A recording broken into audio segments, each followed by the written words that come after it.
Hello everyone and welcome to another episode of the Daily Gwei Drive-Thru. I'm your host, Anthony Sassano, and today I'm joined by David Hoffman. So all of you probably know who David Hoffman is already, but for those of you who don't, he's the co-founder of Bankless, a very large crypto media organization, and he's been around the Ethereum ecosystem for quite a while now. So today's conversation is going to be focused a lot on Ethereum and ETH, specifically those two things kind of as they differ and as they intertwine, and both of our opinions on these things. I'm sure a lot of you know by now, David has had a lot of different opinions on the Ethereum ecosystem over the last, I would say, 6 or so months. So I figured I'd give him a platform to really dive deep into how he views things and kind of push back a little bit on my side about things that I disagree with him with. But overall, I thought the conversation went really well. I'm actually recording this intro after we've already recorded the podcast, and I think it went really well. I think you guys are going to get a lot of value out of this today and get a better understanding of David's position on things and maybe even my position on things, because I do think that I said a few things that I don't normally say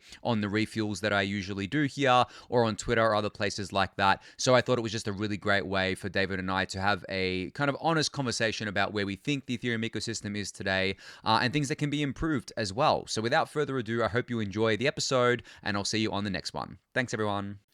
Hey, David, what's up? Hey, Anthony, how's it going? Good, good.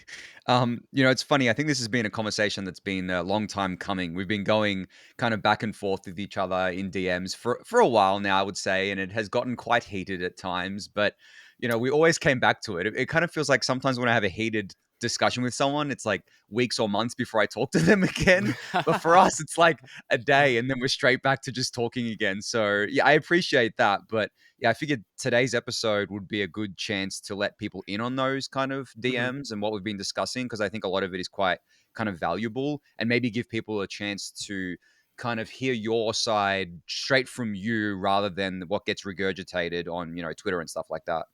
Sure. Yeah, and I definitely appreciate the opportunity. Maybe for more context for listeners, I don't think there.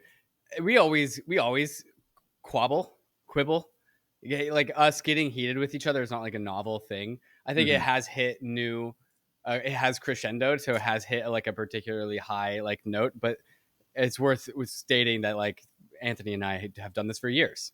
Yes. I mean, I remember like it was like 2020, I think it was. We were kind of quibbling over DeFi summer stuff. Yeah. So yeah, this is not like new territory for us for I think we, sure. we are both hard-headed people who are just both very passionate about what we believe and also fans of debating.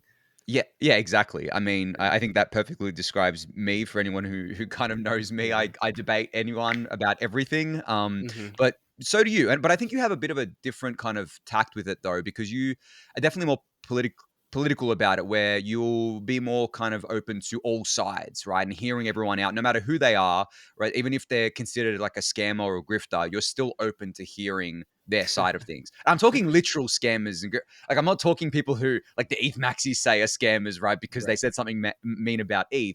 I'm talking like, literal ones, which I actually kind of am a little bit jealous of at times, because I can't bring myself to do that. But I think that is also why you get a lot of shit too from people, like especially the ETH Maxis, right? Right. Right. Yeah, and I think it would be like scammers or grifters as defined by a very high standard by like ETH Maxis, and where I would say where we've like quibbled before is like I would say like no, that's actually not a scam nor a grift. Hmm. And there's like a valid steelman of the opposing argument that I try and represent and embody. And I think that goes all the way back to my first podcast before Bankless, POV Crypto, where it was me, the Ethereum guy, and then CK, the Bitcoiner. And we would just yell at each other about Ethereum versus Bitcoin things. And he would bring on a Bitcoiner guest, and they would yell at me. And then I would bring on an Ethereum guest, sometimes you, sometimes Ryan. And then we would yell at Christian, and like taking the opposite side and learning to steelman and learning to like speak Bitcoiner. So like I came out of POV Crypto learning to like speak Bitcoin. I can speak Bitcoin pretty well. I can walk into their tribe and be accepted because I can say their same words.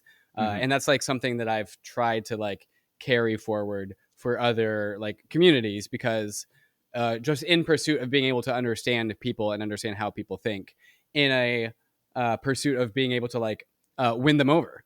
And so like I kind of see like crypto Twitter as all these tribes, not unlike different sports teams that are just like yelling at each other and like go my team and go my team. And if we, I think a strategy that I like to go after is to learning to like be a part of that other team and learning how to speak their language, because from that position you are best capable of speaking to them and convincing them about your team, about your side, what you believe. Yeah, yeah, and I think that's what most people probably miss, because it's Yeah. kind of hard to actually understand that if you're only seeing bits and pieces of the strategy, right? Like you have this whole picture strategy that you employ where you just went through it, right? You try to Mhm. kind of, I guess infiltrate's the wrong word. You try to go over to these tribes, but I don't hate that. infiltrate, I don't yeah, hate the it's word. kind of like that, right? But you're more of like a diplomat, right? You go Yeah. over there and Yeah. you're like, okay, guys, like here's how things are from kind of our side of things. I want to hear your Hmm. side. I want to see, what you're all about. Whereas if you're only seeing little bits and pieces of that from crypto Twitter, from maybe bankless podcasts that you guys do, you're not going to see the whole picture. So you're going to judge just that and kind of lose sight of the whole picture.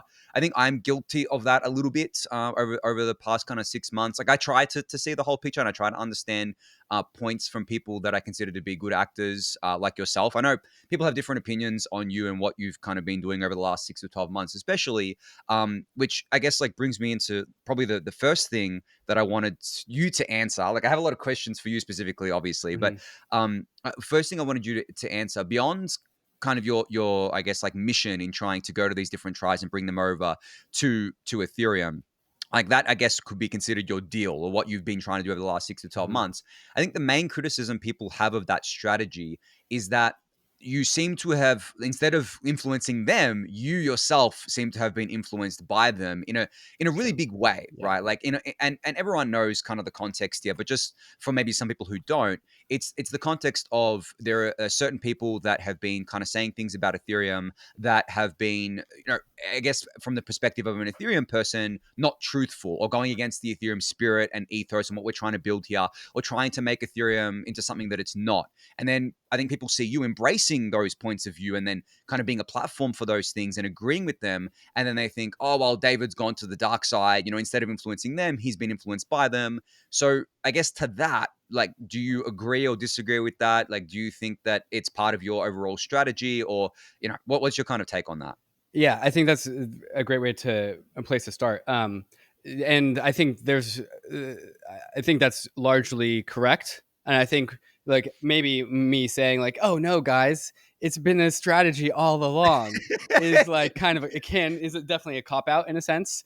Yeah. Um, and like that's one way to articulate it. And then also like another way to articulate it is like if I see that there's a there.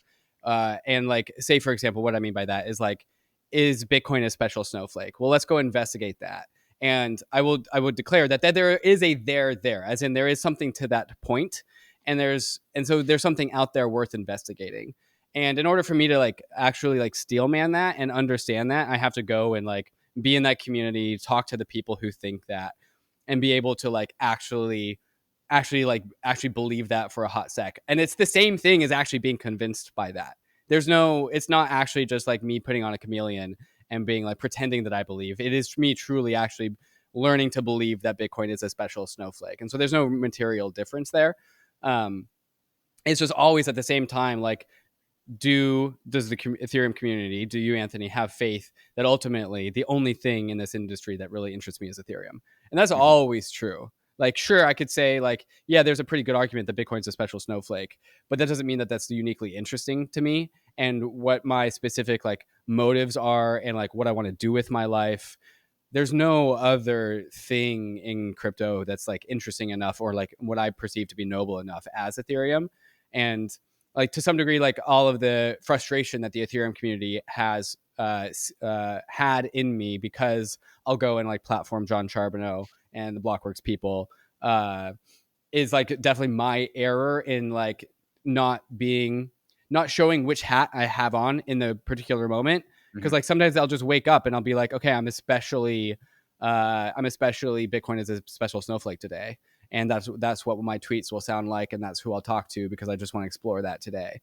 And then the Mhm. next day, it's like, okay, but like Ethereum is noble and it's the cool project and it's the best experiment that humanity's ever created. Like I'm putting on that hat today too, and I'm just switching back and forth because like I can see all of them, and so I don't really have a good answer for you. Yeah. But I will say that just like yeah, to you are right. Like I think that there is a good argument that Bitcoin's a special snowflake, and it's a rational argument And it comes back to, and so like I would like to bring that home into Ethereum and be like, okay, this is the argument that we now have to like objectively, materially, rationally tear down. And the reason why it's still standing today, why people are believing it today, is because our current arguments aren't good enough to Mm-hmm. do the job. And Mm-hmm. so like I think if it would be harder for me to go out and be in the whole Bitcoin is a special snowflake camp if the actual arguments that the Ethereum community are like chanting were better. But I actually don't think they're as good enough, which is why I think there's some like frustrations. Like here, the Ethereum community is like, here are our arguments, David. Why don't you believe them? And I'm like, Mm-hmm. yeah, sure, I understand them, but like they're still not enough. They're not enough for Yep. the current needs of the time. Yeah, so I think it's interesting you mentioned like waking up and wearing a different hat each day because that's how Mhm. I feel talking to you a lot of the time, where I feel like I'm talking to a different person on Yeah. certain days. And that's where a lot of the frustration I think comes from. Like one day you'll agree with me on something and then the next day you'll disagree with me on it. But it's obviously lost that you're wearing a different hat that day, which Yeah. I guess is just not how humans communicate regularly. Like I'm not expecting Yeah. to talk to a different personality each day Yeah. when I talk to David. I'm expecting to talk to David, and I'm expecting to talk to the David that I have known for such a long Right. time now. Yeah. And I actually said this to you in DMs. Like I'm happy to be open with this. I actually said to you, I feel like at times you betrayed our friendship, right? Mm. Which is why I got so heated with you, because our friendship isn't just Ethereum, but obviously Ethereum is a huge part of that, right? Yeah. And we didn't just become friends because of Ethereum. We actually came up together in Ethereum. Like we grew our own kind of brands together and everything like that. So to see you kind of, I guess, go over towards more of these kind of arguments that are being spewed by people that I know you don't agree with this, but I don't consider them to be good actors generally, and I actually don't consider their arguments to be that good generally. It felt like a betrayal at times. Maybe that's harsh language, but that's just, I guess, how I felt.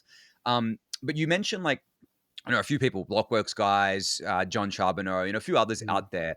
Like, I think my main issue with those guys, and maybe not the people themselves, the arguments. Like, I like focusing on the arguments, right? I Hmm. think my main issue is that kind of you brought up one of them, like the Bitcoin is a special snowflake thing. Like, I personally don't think it's a special snowflake at all.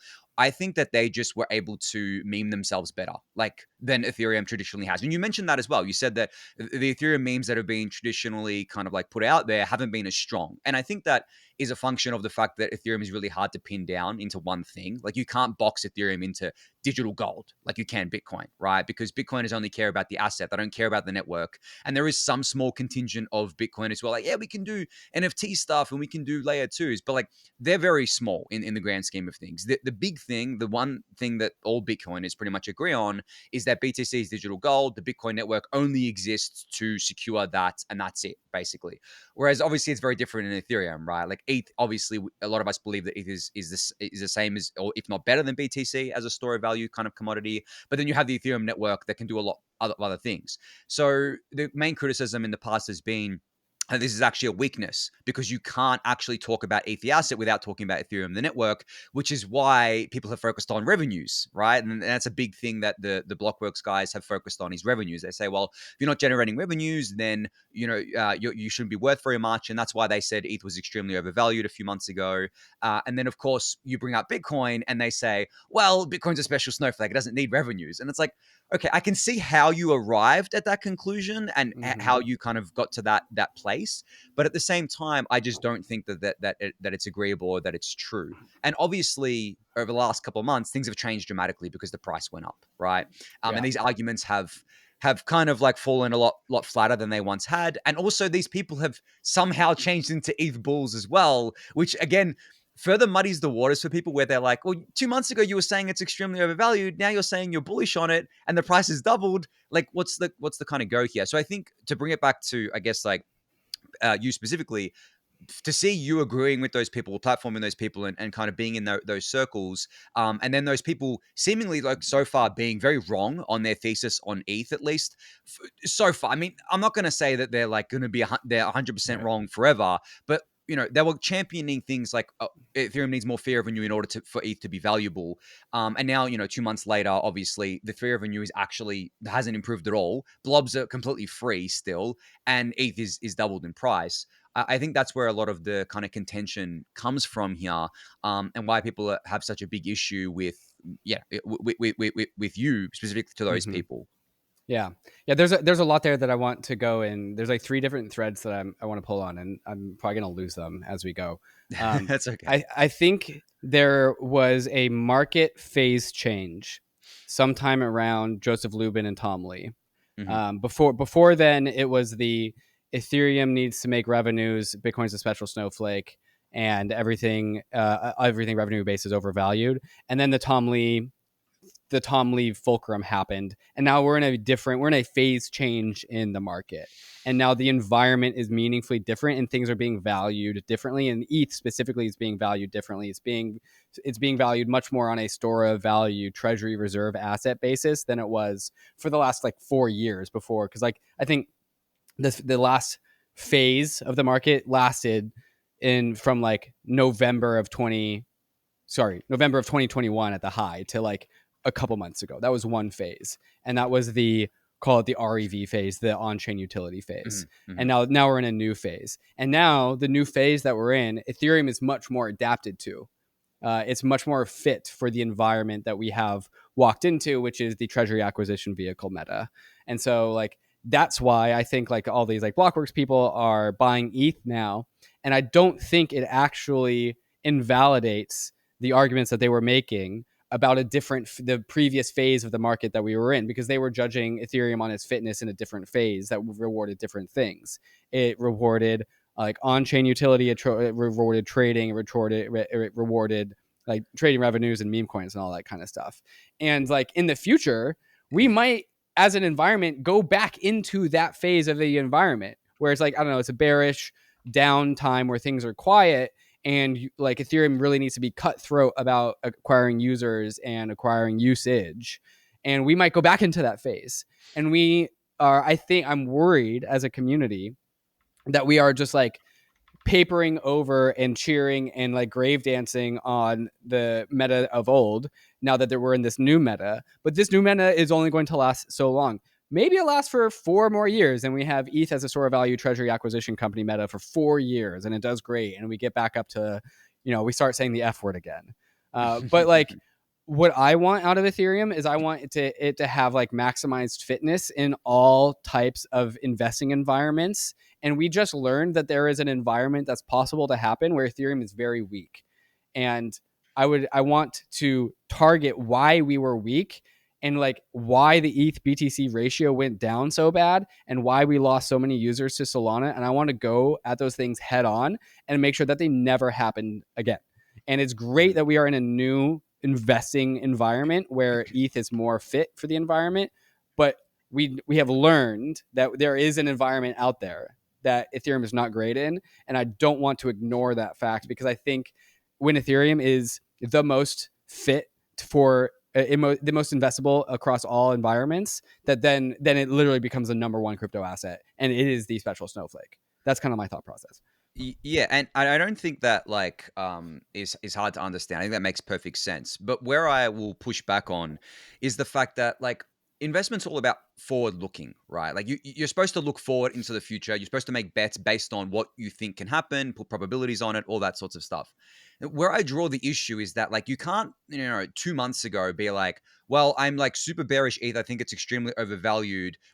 Based on obviously you're basing that on the current reality, right? But like that's a forward-looking statement by saying that. So it's in contention with each other. You can't just say ETH is extremely overvalued here, based on the current facts, because then you're expecting the future price of ETH to go down. So you are forward-looking in that instance. So I understand the phases argument, but ETH being considered a store of value commodity is not something new. It's something that's been championed by the Ethereum ecosystem for quite a while now.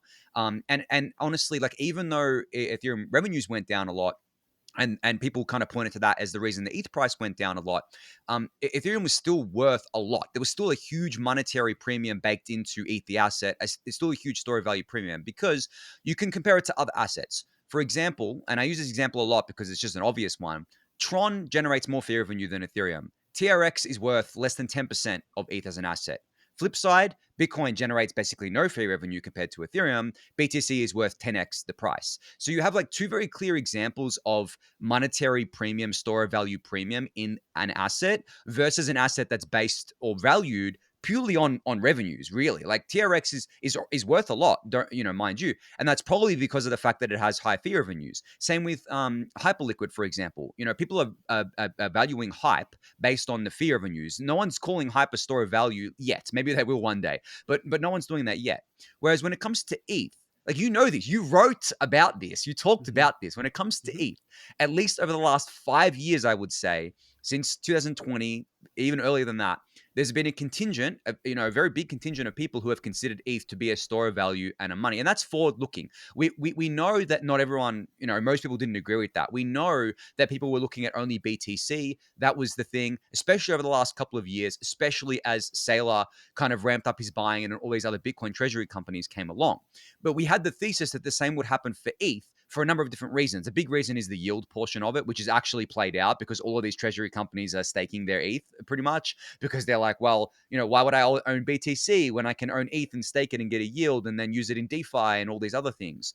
So that at least is my main issue with the Blockworks kind of school of thought and everyone surrounding that, who were like, ETH is very overvalued here. It's like, yes, if you're looking at the current paradigm, boxing it into this thing, or to these arguments that you guys have, but it's all about looking forward. And I think from that lens, at least so far, the Ethereum people have been right, or the ETH people who believed in ETH being a store of value and a money or becoming that and becoming more accepted of that, as that, have been kind of right from that point of view there. Whereas you could make the argument that, like, prior to the last few months, a lot of people didn't believe that, and that's why ETH went down against BTC for a while there, because BTC was getting all these macro kind of bids from a bigger money, right, from the ETFs, things like that. ETH wasn't capturing that yet. And then obviously, as a network, a lot of users went over to other networks like Solana because Ethereum didn't capture the meta of the crypto native cycle, which was meme coins last year, right? Like, meme coins was the thing. It was like NFTs in 2021. It was like DeFi summer in 2020. And Ethereum didn't capture that. And we know why, because obviously the fees were too high on layer one. L2s weren't ready, really. We didn't have blobs. Actually, what's funny? Pump.farm and blobs went live at the same time in March 2024.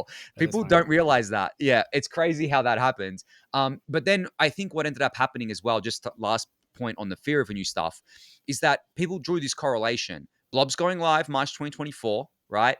Since then, ETH was no longer deflationary. It was for a while, and then it went inflationary again. Ergo, Ethereum losing fee revenue is bad for ETH the asset. ETH the asset went down. There's the connection. Whereas I think it's actually like two other things that caused ETH to underperform. One, losing the crypto native meta to Solana with meme coins, because you had to buy Sol to go buy meme coins. That got a lot of attention. It's reflexive. Sol became meme coin money. Exactly. Two, we didn't have the macro institutional bid, which went to BTC. So there was a pincer kind of attack on ETH. Not an attack, but squeezed. It got squeezed, right? Yeah. So I think that contributed to it, not the fear of a new stuff. I think that was a red herring that people kind of didn't realize, because a lot of people, as I said, don't realize that meme coin mania with Pump.farm launching went live the same time blobs did. So you're drawing a kind of conclusion based on maybe one side of the story, when if you look at the other one, I think that's more plausible as a scenario there as to why ETH at least lost monetary premium and store value premium, and now it's regained it because we have that macro institutional bid. ETF flows are record highs, treasury companies, so on and so forth. We haven't captured the meme coins on Ethereum, but that's not the current meta. I think that, there is no current crypto native meta right now.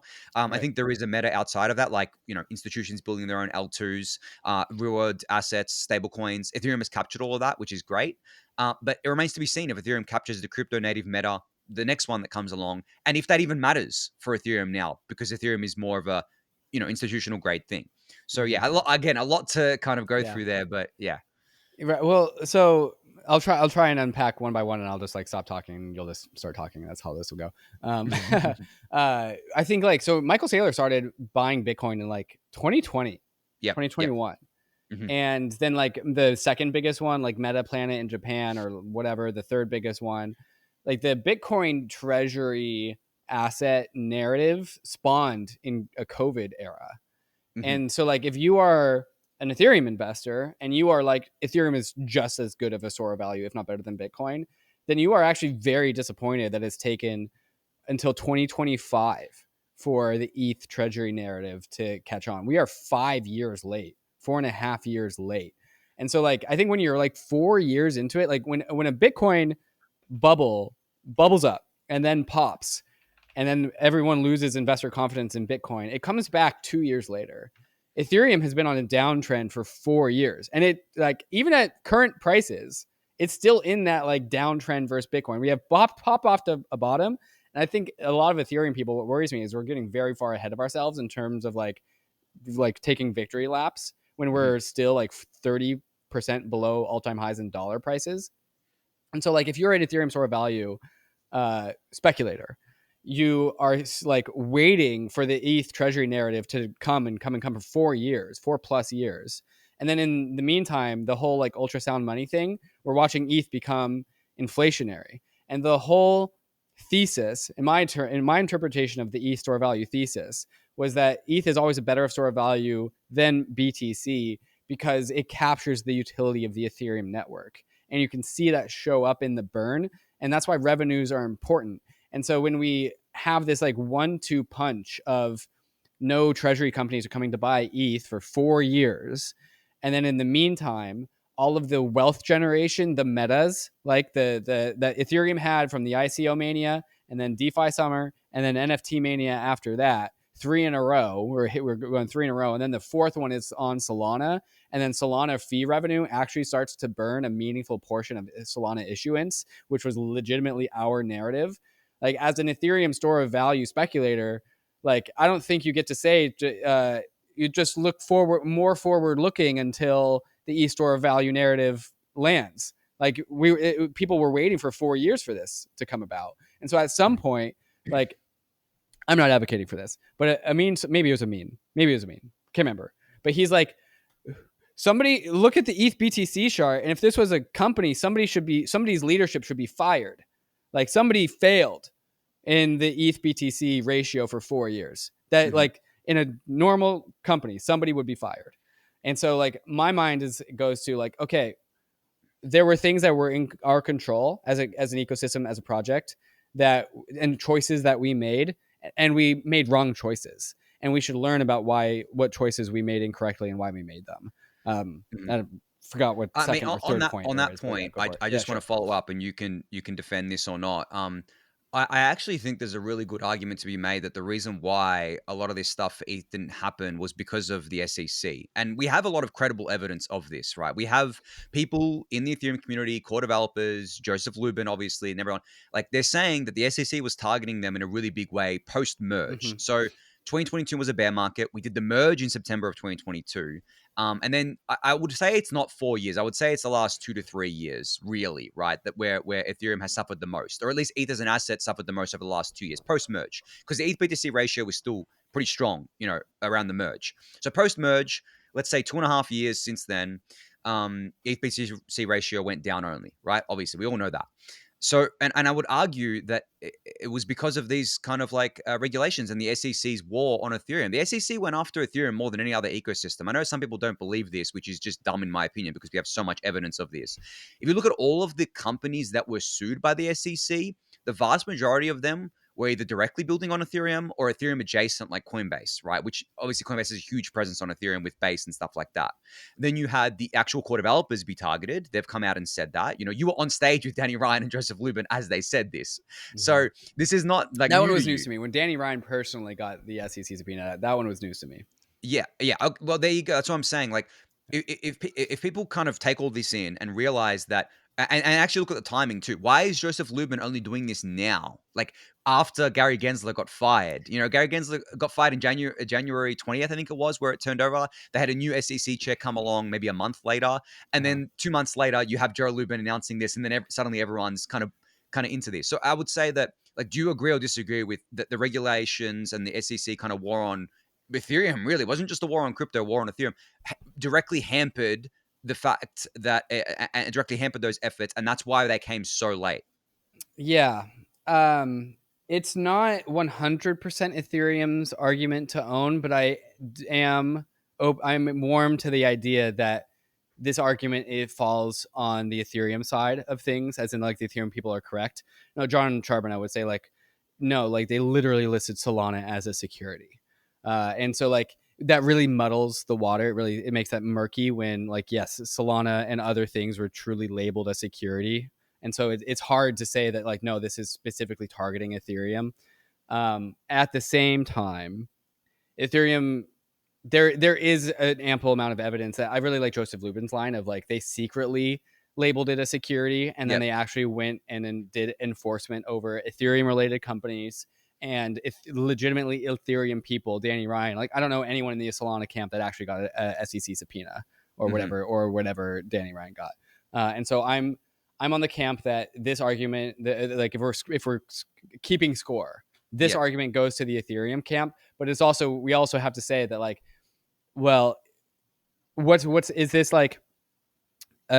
What's the ratio of how important this is? Is this like does this benefit if we are right, if the Ethereum community is right about this, does this benefit Ethereum? Like, is this 50% better, or is this a 3x? Because like I'm looking for like 1 to 10 like 10x style explanations. And if Solana is also labeled as security, well, like Solana was also targeted too. Mm-hmm. And so, like, Oh yeah. is that the reason why Sol ETH went up and ETH BTC went down? Like, no, it's one of the stories. Overall, I will say that the story of the ETH price action over the last 2 years is a very unfortunate aligning of like multiple different stars. Mm-hmm. Yeah, I mean, but I think I mentioned before the reason Sol went up a lot was because of meme coins. They captured the crypto native Right. meta, and you have to look at this as market caps too. Sol's market cap was 5 billion, I think, at the bottom, and then it went to like something over just over 100 billion when Trump launched his meme coin, and that was the kind of top. So I think if you look at Incredible it from top. so yeah, yeah. If you think at it, look at it from that perspective, I think ETH bottomed at $100 billion market cap when it went to Mhm. $800, and then it obviously bounced back up. It was just the market cap differentials are huge here, and Yeah, I've but always like differentials are a very big deal. Whereas like if we're gonna say Ethereum is a store of value, there needs to not be a second best. And when there are like Solana people who are identifying with Solana and they sell their meme coins and they hold Sol, there is truly a second best to mhm. ETH, and that second best comes out of the value of ETH as a store of Yeah, value. yeah. No, I'm not saying people didn't trade their ETH for Sol to run, to ride that kind of wave. Obviously, they did, Yeah, but I guess my main point here is that I think um, at ETH's market cap, you have to kind of capture a new set of buyer. Like the crypto native buyers aren't really moving the needle there. Maybe if Ethereum had captured the meta of meme coins, ETH would have done better. But I think once you reach a certain market cap, you need those big money buyers. You just yeah, work out the math from here. And I think again that's what ETH was missing because of. I actually think the regulatory side of things is why ETH was missing that, and that's why I say that played a huge role in the ETH BTC downtrend. So Sol ETH is a different thing. I think you can yeah, very clearly attribute that to two major things: the market cap differential, which was huge on the run up, and the meta going to Solana and them capturing a lot of users because of that and people buying yeah, Sol. That's fine. But if you're looking at like just purely ETH versus BTC and why ETH went down against BTC, I think the main argument is because of the fact that ETH didn't capture that initial new interest that needs to replace the crypto native interest, right? Like if you lose the crypto native bid, you need to replace it with something. And yeah, and at ETH's market cap, you need to replace it with the buyers that were buying BTC, which we didn't see until recently. And I argue that's because of the regulatory regime, which as I said, we have it coming from the horse's mouths, the people who now have these treasury companies saying that now Ethereum has regulatory clarity. Now ETH has regulatory clarity. It's not a security. The current SEC chair the other day said it is not a security. Like in his words, he said it live on mainstream media. I don't know if it was CNBC or something like that. So if you take all of that together, that's my main argument there. And going back to what we were talking about revenues, that's why I've always argued it had nothing to do with revenues. Maybe there was a little part of it, a little percentage of it. Maybe it's like 5% or something like that. But the vast majority came from that dynamic, the kind of regulatory dynamic there, and that's why the ETH treasury companies didn't come along until now. That's why the ETH ETF flows were a lot less until now, and that's why ETH lost a lot of value. So that's my attribution there. I know that people have opinions on this, and maybe I'll just quickly hit on what you said about other things were targeted by sure. the SEC. Um, I think, there was a lot of other things that were targeted by the SEC. They're probably irrelevant because a lot of them don't really have any usage, and no one really cares about most of the other things that were targeted.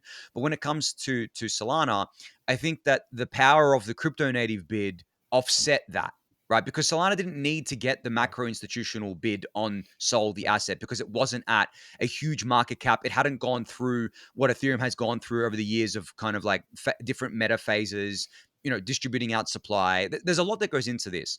So I think that's why that we'll see how things go going forward. Like, is Sol ETH going to go down now because Solana doesn't have the same bid as ETH does? We don't know. It's too early to tell. As you said, like, there's no point doing victory laps 2 months later. Like, it's way too early to tell.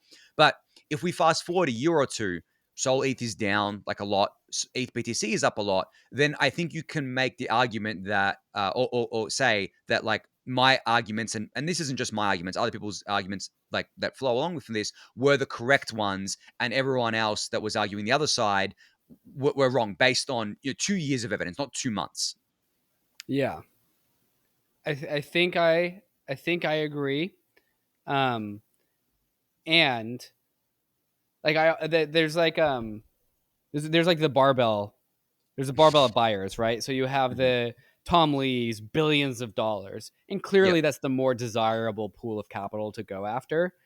But there's like a, a Gestaltian whole is greater than the sum of the parts. If you get the Tom Lees and you hold on to the crypto native trenchers, if you Yep. get both on the same platform, that's always like why I've been inspired by Ethereum, and like what I pursue in crypto is like the whole Ethers Phoenix thing. Getting everyone onto the same protocol, like global humanity coordination software. And I want like Wall Street and meme coin traders to be in the same block space together. Because like then we're all coordinated. That's what I think is like the grand arc of Ethereum and like why Mm-hmm. I'm into this whole thing. Mm-hmm. And so like, yes, I agree with your points. And then I also think it's like we should also we should maximize everything. We should put everything on Ethereum, Yep. specifically on Ethereum. And I don't really know. I don't really have a point here, but just like No, no. neglecting the crypto Yep. native bid for the Tom Lee bid is actually negative EV into like trying to also capture the crypto native bid. Yeah, yeah, and I think that's actually a perfect segue into talking about, like, how do we do that, right? And you've Mm-hmm. been a big advocate for Ethereum L1 scaling because you think that's a really big way to Mm-hmm. do that. And I think that's rubbed some people the wrong way, or maybe a Yeah. lot of ETH people the wrong way, because you tend to kind of give these statements and then you make the assumption that, like, there are certain things baked into that. I remember we were discussing this in the Daily Grey Discord channel a lot. Like, you were discussing it with me and other people in there, and we were talking about scaling ETH L1, but like everyone was hitting back on you saying, yes, yes, we will scale the ETH L1. Like, we're not necessarily against that, but we want to do it while preserving decentralization and all the other good things. And I think you made the assumption that every time you say scale the L1, you're assuming that people already understand that behind that, you still think, yes, we can preserve decentralization, security, and all that, but we still want to scale the kind of L1 here.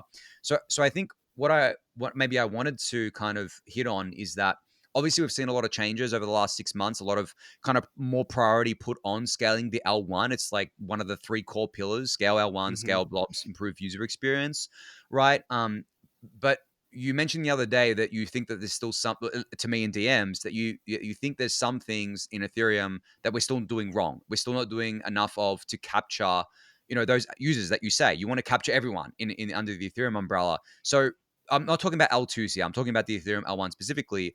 What do you think is missing right now? What are you happy with there? Like, has it addressed the concerns that you had, and maybe the concerns that you saw that other camps had with Ethereum? And yeah, what do you kind of see with the current state with Ethereum L1?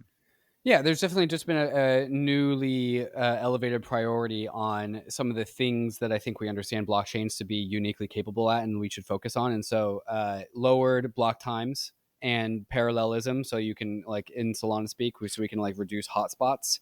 And so, like some people can do meme coin A degeneracy, and some people can do meme coin B degeneracy, and those things won't collide. Mm-hmm. And so that's like was that block lists. And then also like the 6 second block times that are in Amsterdam. Not in Amsterdam, but like like the potentially being talked about in Yep. Amsterdam, like stuff like this. And this was Mm-hmm. like was not being discussed, not even like 6 or 9 months ago. And so like I think like the thing that we were talking past each other in the Daily Gwei Discord when I was saying scale the L1, scale the L1, and everyone's Hmm. like, no, preserve decentralization. And I'm like, I never said don't preserve Yeah. the decentralization. Always preserve decentralization. That's table stakes. But I feared that the Ethereum community would say like, no, we need to preserve decentralization as like a cudgel for anyone who wanted to like accelerate or push Yep. forward or go faster, because we needed to act in a more like Ethereum core devs are rough consensus and it's kind of kumbaya and we'll Hmm. get it done. And 6 months fork hard fork cadences, except it's really 9 months. And like what we were learning is like, oh no, there's like other teams out there with a leader who's got a whip in their hands and they're whipping their people and they're actually shipping the things. Hmm. And like that was my attitude, is just like, if you just apply pressure, you can do more. You can just do stuff. And that's what I feel like was understood by the frustration by the broader Ethereum ecosystem, is like, we're just not coordinated and we're just like not moving as fast as we could. And there are things that we could do to get down to lower block times that there's just engineering juice that we can squeeze. There's just work that can be done. You can do stuff. You can improve Hmm. things. You don't have to be a technical wizard to say that like, yes, in the future we can have shorter block times. We can have more throughput by engineering improvements, and we just need to accelerate in that direction in a coordinated fashion, and we need to get into gear, and we need to focus on the right things. Hmm. And I think a lot of it, and I worry that the Ethereum community has learned to say no a lot rather than to say yes. It's like, no, we can't do that because of decentralization. No, we can't do that because of decentralization. And I Yep. worry that that's like a spinal reflex that I frequently saw in the Daily Gwei Discord, where the reflex is like, no, we can't scale the layer one because of decentralization. And I don't think that that's actually, it's not a good reflex to have. That's actually like Hmm. it's destructive. Yeah. Yeah, I mean, I guess I have to push back here because I saw it a little bit differently. I didn't see anyone. Maybe there was maybe one person or two people. I didn't really see anyone saying that no, we can't scale the L1. Again, it was more like in the Daily Way Discord channel. It was more that people didn't realize you were baking in the assumption that we preserve decentralization, everything behind your comments. And I I, didn't say that initially, but then I started to like say that repeatedly whenever I yeah, said we need to scale to layer one. yeah, yeah, and I think the reason why people didn't really kind of assume your assumption, so to speak, is because you were at the same time you were platforming people Yeah. like Max Resnick, for example, who wanted to make Ethereum basically Solana. I mean, he went to Solana because that more vibes with what he wants to do. Yeah. I remember saying, like, whenever he was causing drama, like last year, I said, "Why is this guy even in Ethereum? Like, he obviously wants to work on Solana, so go Yeah. work on Solana." And sure enough, he did. But I think that's why it got lost for a lot of people with you, is that you were saying these things and then you were expecting people to understand that you were making, the assumption or qualifying these statements by saying, yes, I still believe that we should preserve decentralization, all that stuff. But then on the other hand, you were platforming people who don't necessarily believe that and were fine. Like Max said, I want to kill solo stakers. He said that, right? Yeah. So I think there was a confusion there, and that's why a lot of people got upset, is because they feel like you were trying to play both sides, and you were kind of Yeah. muddying the waters with that.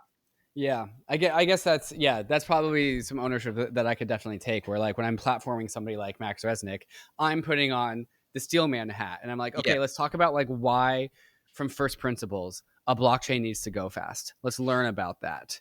And then I like have this knowledge now from platforming Max Resnick, and I get to take it back to Ethereum and be like, guys, like we have this knowledge. It's why we need to scale blockchains from first principles. And now let's apply that to Ethereum and make it Ethereum coded. And like that's what Mhm. I'm doing, except I'm not really. I'm making the leap, the assumptions. Like we're gonna make it Ethereum coded. We're gonna do whatever Max Resnick said, Ethereum coded. And I'm Yeah, not really yeah, saying the Ethereum part. I'm just like, let's take this knowledge and make it work. And exactly. because we're all Ethereum and this is our community, and we're just gonna do it our way because that's how we do it. And that's Mhm. like the assumption I'm making. And so yeah, maybe I was just like careless. I did try and say like in the Daily Gwei Discord where everyone was like, we need to do it because we can't do that because of decentralization. I'm like, we can do it and have decentralization. I started to just Yeah. like say that at the last like bits of that phase whenever I was in there.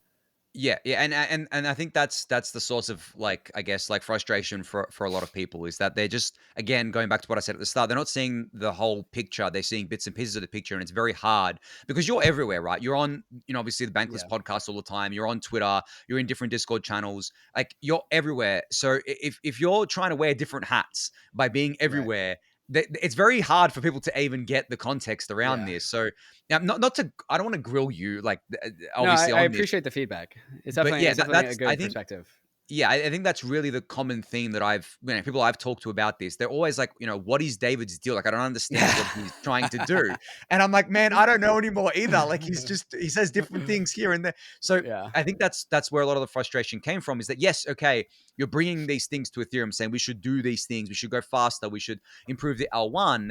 But then if people are seeing that you're only saying that because Right. you're agreeing with this other guy who said, we should kill solo staking on Right. Ethereum, you can see how people make the Totally. conclusion Yeah. that, oh, David wants to kill Ethereum, like solo stakers on Yeah. Ethereum, right? Yeah. So there are like Bankless fans who are in the Bankless Discord who will like consume my or Ryan's content wherever we go. They're like, Mhm. they have our tweets on notifications. When we go on somebody else's podcast, they go listen to that podcast. They listen to every single Bankless episode.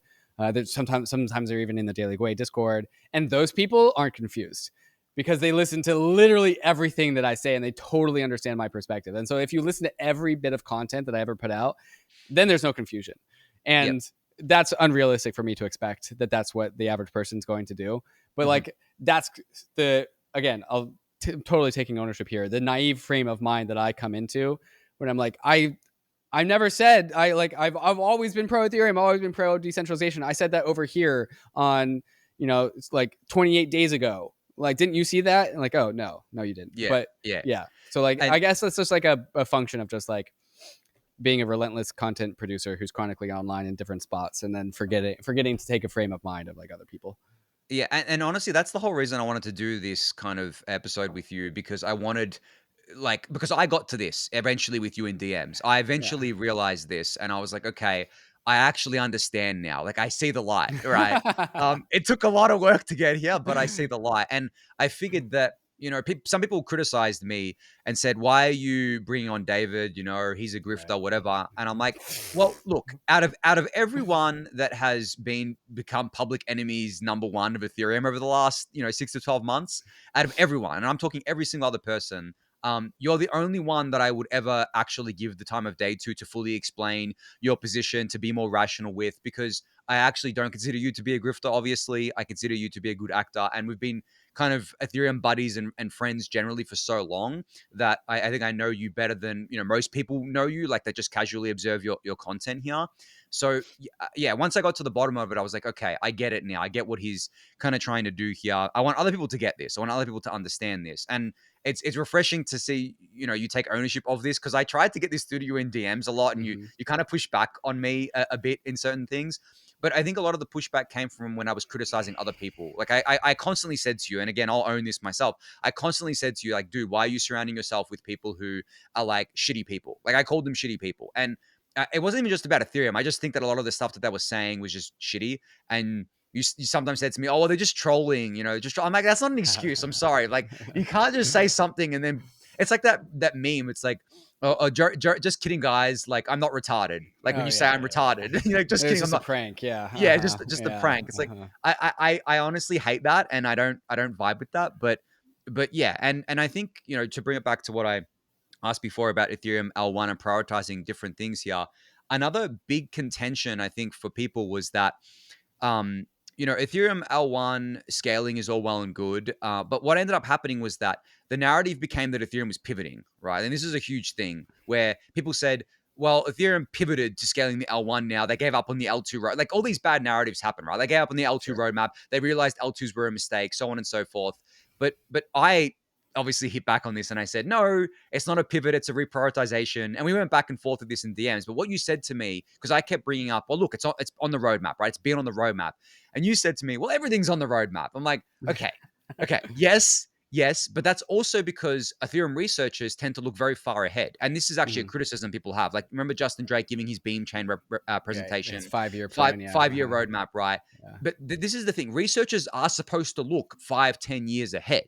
And then they're supposed to go through every possible kind of permutation of their research and then come to something workable and then eventually pass that on to the core developers and be like, hey, we think this should go into the network for such and such reason. Can you build this? What's the complexity, blah, blah, blah, right? And I think, as I said, you said to me, everything's on the roadmap. So that's not a justification for saying this was a reprioritization. Right. But I still believe it was, because I went through as well the last 3 years, or even longer, Ethereum core developers were focused on other things: the merge, launching the beacon chain, the burn, all these other things. And I think only now have we been able to focus on the L1 side of things, scaling the L1, I should say. But just to finish here, I actually want to admit something that I admitted to you in DMs.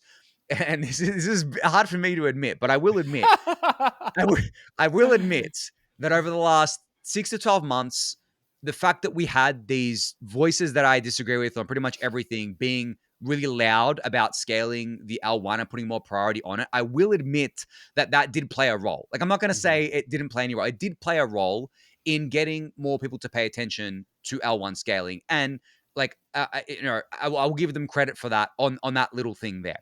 But I do at the same time, I do think a lot of the other stuff kind of like is a wash. Like, I feel like a lot of the other stuff that they said was just crappy as well. Like the focus on revenues and stuff like that, and Right. saying ETH is overvalued and whatever, and kind of bucketing ETH into this shitty bucket.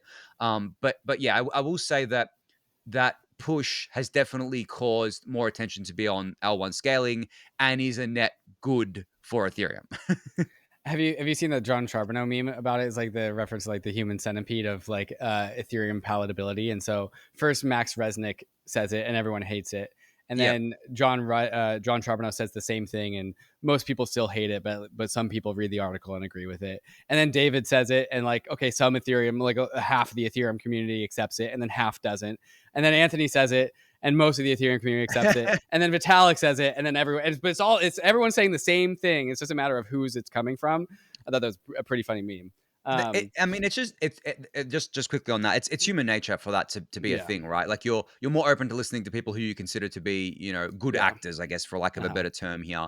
But I also will say, going back to what I was saying before, L1 scaling. I know not everyone agrees with this, but L1 scaling was always on the roadmap, and I do I think believe everyone that. does agree with that. Yeah, you'll find people that disagree.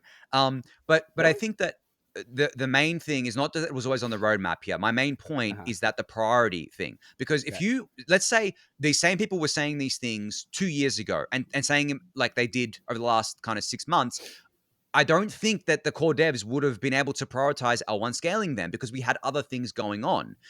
So I think that it came at maybe the right time. Like, the timing was Uh-huh. actually right for it more than anything. Okay, so the reprioritization or pivot, whichever word you want to use, it's semantic.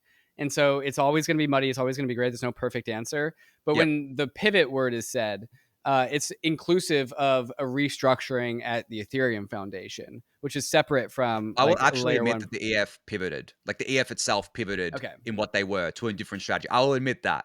Okay, so then you have a layer one roadmap reprioritization alongside a Ethereum Foundation pivot. And then Yep. you like zoom out to people who are like 3 degrees of separation away from Ethereum, and like what word are they going to use? And Yep. additionally, when like the ETH BTC ratio is like down to like 0.018 at the very bottom, like at Hmm. some point the market wants to hear the word pivot. Yep. Because it's attention grabbing. It talks about like, okay, we're going to restore investor confidence. Hmm. It's Hmm. ultimately semantics at the end of the day. What I will say is important is that the reprioritization camp, I think, is motivated by a very strong need to always be right and not be wrong, and not want to admit that we did something wrong or that there was failure along the way. And that's what I want to push up against, because I see that in Ethereum. There's this like resistance to ever say that we ever did a mistake. And it's very like Soviet communism, totalitarian vibes of just like never admit fault, never take Isn't this fault. true for the people who have been like the other side of the camp as well? Like, Probably, and that's why taking the high road really matters. And yeah, whoever can say like, okay, we fucked up. Maybe we put the layer two prioritization in the wrong spot, and maybe we should prioritize layer one scaling. And now we're going to pivot and fix that. And just like being able to say as a community that like we did something wrong and now we are going to fix it is like good. That's a good thing. And it's actually bearish to have members of the community who are like, Ethereum's always good. Ethereum is never bad. All other tribes are bad. It's just very, very alienating and tribal. And it actually, I think, reduces the investable nature of Ethereum the louder that part of the community is. I will admit that I think we didn't put enough focus on L1 scaling. Definitely, like I think that's pretty obvious. But I think a year ago or more than a year ago, the Pump the Gas website launched, and this was done by Eric Connor, Mariano Conti, Yeah. and at the time.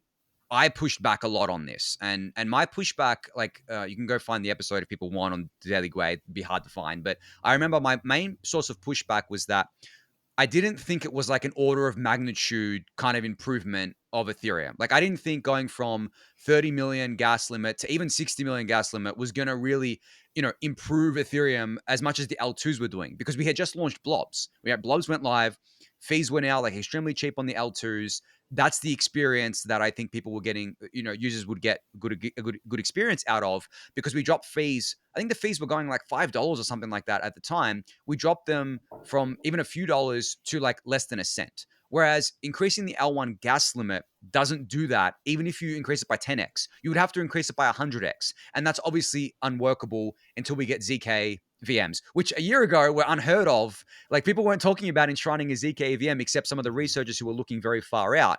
Everyone else thought it was a pipe dream. So I think when talking about these things, you have to really contextualize the timing here because that's very important, especially when it comes to technology, because there's technology that has traditionally been like 20 years away or 10 years away. Like the ZK stuff 5 years ago was, a long time away. People were saying, well, maybe this isn't going to come for like decades. And now in 2025, 5 years later, we have ZK stuff live. The ZK VMs are live. And then we have very credible paths to maybe even in 2027 enshrining an L1 kind of ZK VM here. And obviously proving costs and all that stuff come down. That's what's made a lot of this possible. So I think over the last year, things have changed very substantially. My opinion on these things have changed substantially. But I also think when it came to the gas limit specifically, people were, I guess myself included, were too focused on just, I guess, like the magnitude order of improvements rather than kind of saying that, well, we can actually still have small improvements and that counts too, right? That's actually better. Like even if it's a small improvement, it counts. And maybe it doesn't count as much on the tech side, but maybe it has a really big impact on the narrative side. As you said, like when you're 3 degrees removed from the Ethereum ecosystem and you're just at a really high level, seeing that Ethereum is fixing the issues of fees, right? Like even if it doesn't make total sense, even if it's not totally true, it still inspires confidence in investors, which is good for ETH the asset, which is good for everyone, right? Mm-hmm. So I will admit that like I probably missed that a year ago, and I put a lot more importance on that now than I did back then. And I've become a gas ball now. Like it's funny looking back on my episode I did a bit over a year ago now, seriously saying that who cares about this, to now being like, let's go as high as we can go. Like this is awesome. So yeah, I have definitely changed my tune on things a lot as well, and I'm happy to admit that.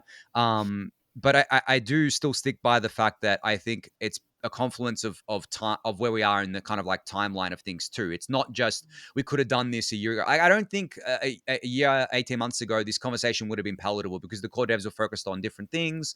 Right. A lot of things seem like pipe dreams, like I said, the ZK stuff. But now everyone's like, okay, we can do this. We can be aggressive here.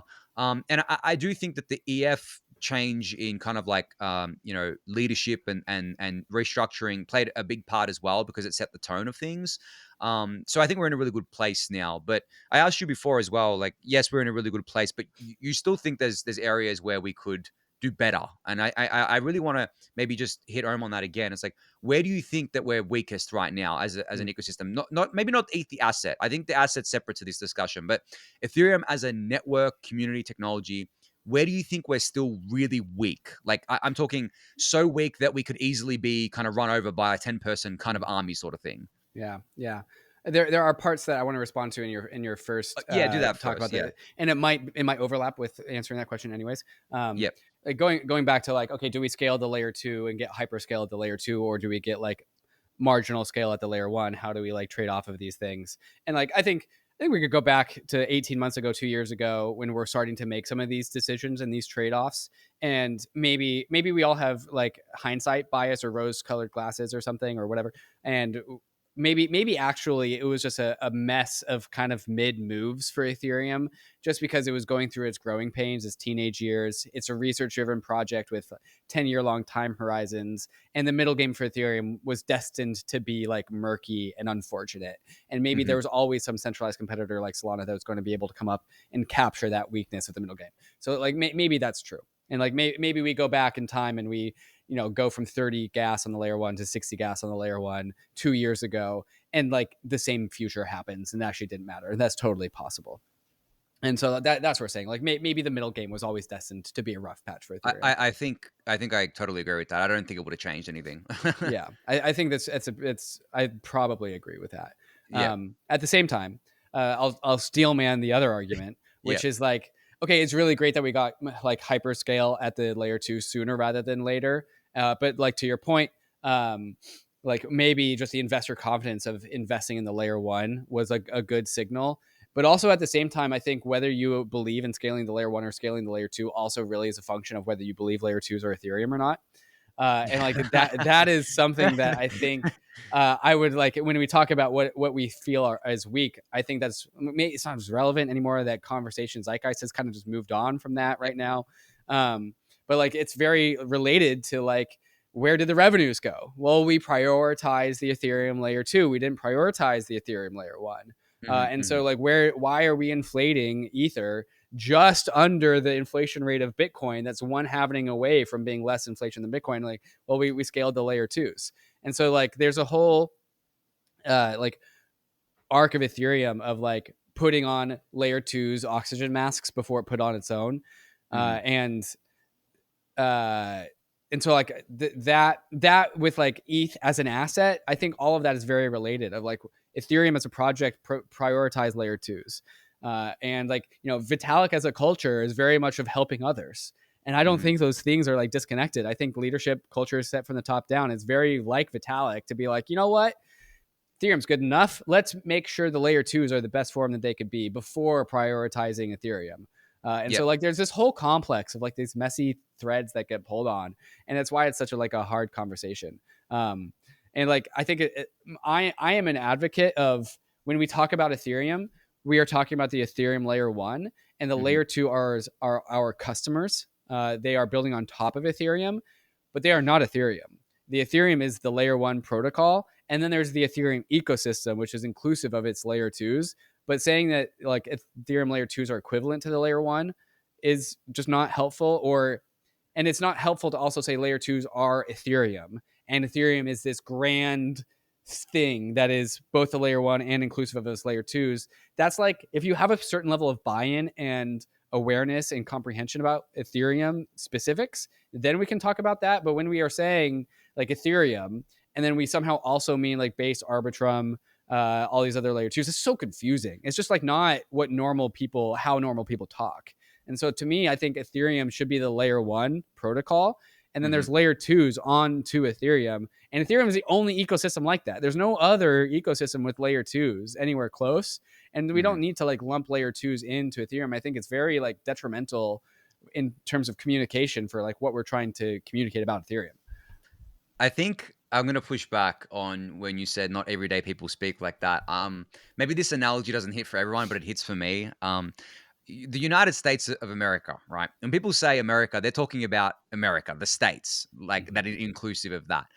That's the same way I think about Ethereum, where I know people will disagree with this, but where like when I say Ethereum, I'm including the kind of things built on top of it, whether they be the L2s, DeFi apps, things like that, right?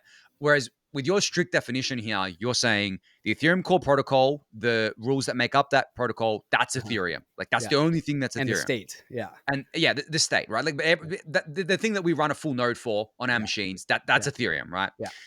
Then these other L2s, they have their own state, they have their Yeah. own nodes, they have their own sequences, things Have like their that. own governance. Have their own governance. Yes, but here comes my analogy again. The United States, you know more about this than I do because Uh-huh. obviously I'm not American, but in the United States, you have the federal kind of Yep. government, right? The Yep. federal Uh-huh. layer, the Uh-huh. protocol layer Uh-huh. of the Uh-huh. United States. Then you have the Yep. states Yep. within there, which have their own sets of governance, their own Yeah. sets of laws Uh-huh. and Uh-huh. rules. And, and they can, if they want to, they can leave the United States. They can literally secede and say, well, we're no longer part of it. We're California, the country now, They right? can't do that. And that's the big difference is like But if why can't Texas, they do that? Why can't because they we do that? will go with an army and we will put them back into the United States. And if Arbitrum wants to settle elsewhere and governance and of Arbitrum just says, hey, we're going to go settle on Bitcoin, Yeah, it will do that. And there's no army coming to stop Arbitrum. there's no army. It's not like equivalent, but you can fork Arbitrum and you can say, well, we're going to fork Arbitrum and put it back on Ethereum. And if people want to stay on that fork rather than the one that goes over and want to bridge their capital, because money is how we Uh-huh. enforce these things, right? The capital, right? If they want to get off this kind of like Arbitrum that's settling somewhere else and say, well, we don't want that, we want this, then they can do that, right? And there are examples of this playing out over the years. Some failed, Bitcoin Cash, obviously. Some relatively kind of successful in their own bubble. Steemit and what that forked into after the Right. hostile governance takeover Right. from Yeah. from Justin Sun. So this is not a far-fetched thing to say Yeah. that in your example, people could bridge their capital over or could just recognize the capital on Arbitrum that's on they're settling to Ethereum rather than the one that's settling somewhere else. Yes, we don't have an army that can enforce these things because it's just not obviously what it is. That's where the analogy breaks down a bit. But Right. also, the US Army could not invade California, could let California do this. Like that's also a reality. You can't say with It's not going to happen. certainty but that's it. But what I'm saying is, let's maybe fast forward 100 years Uh-huh. where the Uh-huh. landscape is totally different, right?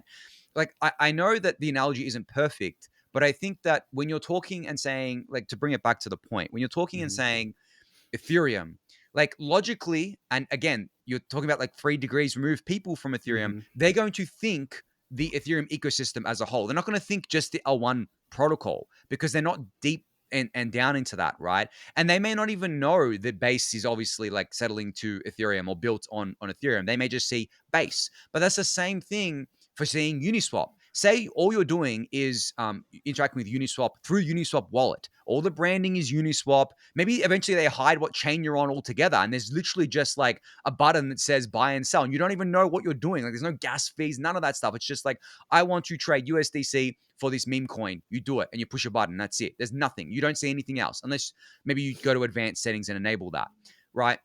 Those people aren't going to know at all that what's going on in the background. But it's still the Ethereum ecosystem. You're still part of Ethereum here. So this is a semantics discussion first and foremost, I Yeah. think.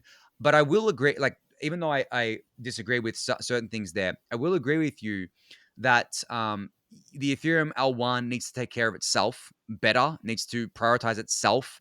The deep in the weeds Ethereans need to prioritize the L1 more than they have traditionally. That's totally fair, and I totally agree with that. But I don't think that saying that the L2s aren't Ethereum is necessarily very conductive. If you're talking about on the protocol level, sure, like nitty gritty technical stuff, but I still push back and say that I would like to say that the L2s are Ethereum.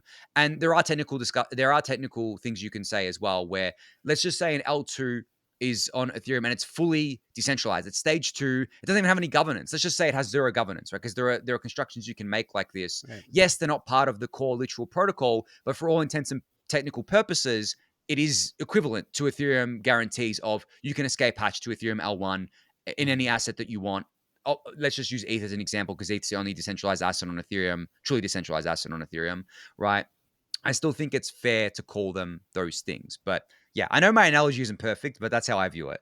Yeah. There's no perfect analogy. Okay. I think you love to make these like technical rationalizations, and like you make that argument about the whole Arbitrum thing, and like I'll take your point.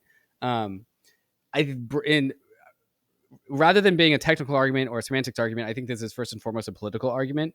Mm-hmm. This is a political conversation first and foremost. And I think for your community, for your listeners as a Daily Gwei, it's perfectly like fine and acceptable to say like layer 2s are Ethereum because all of your community are pilled. They're all ETH pilled. And that works inside of that community. But my disposition is trying to get people who are not pilled and pill them. And the Yep. people who are not pilled can't accept that layer twos are Ethereum because they're not pilled yet. And so, Yep. like, to continue on this analogy, inside the United States, maybe you don't know this, Anthony, but when you are in a state, Washington State is where I'm from, and you are in some sort of government building, and it has a flag out. There's a flag for every state, Hmm. and I think this is true, or I'm bullshitting and blowing this out of my ass, but I think this is true. But it's law that the United States flag flies up top, and then it's the state flag below. The Okay. state flag comes below. Hmm. And I would probably assume that there's some law about the size too. Like the United States flag has to be larger or equivalent to the state flag. And with all of Ethereum's layer twos, it's the Arbitrum symbol, it's the base symbol, it's the Unichain symbol. The Ethereum symbol is not really elevated there. And there are all these like VC funded with return expectation of returns to elevate their symbol and their brand above the Ethereum brand. And like Arbitrum, Uniswap, Optimism, Base, these are all highly aligned because they've politically shown to be aligned. But Hmm. there's total opportunities for a grift layer two to come in and say, we're an Ethereum layer two and we're equivalent to Ethereum. And me, as an ambassador of the Ethereum brand, I don't want that grift layer two, to represent my belief structure, my political statement. And so, like, I don't want Ethereum layer twos, which is a permissionless thing to do, to by default be inclusive of the Ethereum label, the Ethereum brand. I think you have to like earn it. Just you have to earn it. And like the next grift layer two that comes on, that like Rushi Manch is the head of. Like I don't want him to be able to like what's it called? Like you leverage the Ethereum brand to promote his valuation of his token. And so Yeah. when we talk externally, I think like that's also the frame of mind that we have to take. Yeah, but you could make that argument for everything, not just L2s, right? You can make that argument for different DeFi apps, NFTs, and everything. I know, like, what you're saying. I get what you're saying, and I don't necessarily disagree. But I think that's just a broad argument you can make across anything that's built on Ethereum, as part of the Ethereum ecosystem. Maybe it's worse when it's an L2 because people are literally saying L2s We are are Ethereum. Ethereum. I get Morpho, that. Aave, they're not saying that they are Ethereum.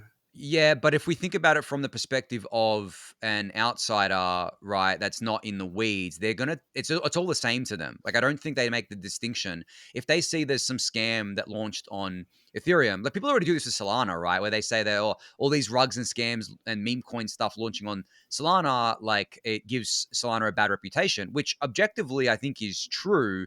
And just like it's been true in the past for Ethereum, all the NFTs grifts were on Right. Ethereum. It gave Ethereum a bad reputation, right? From that perspective.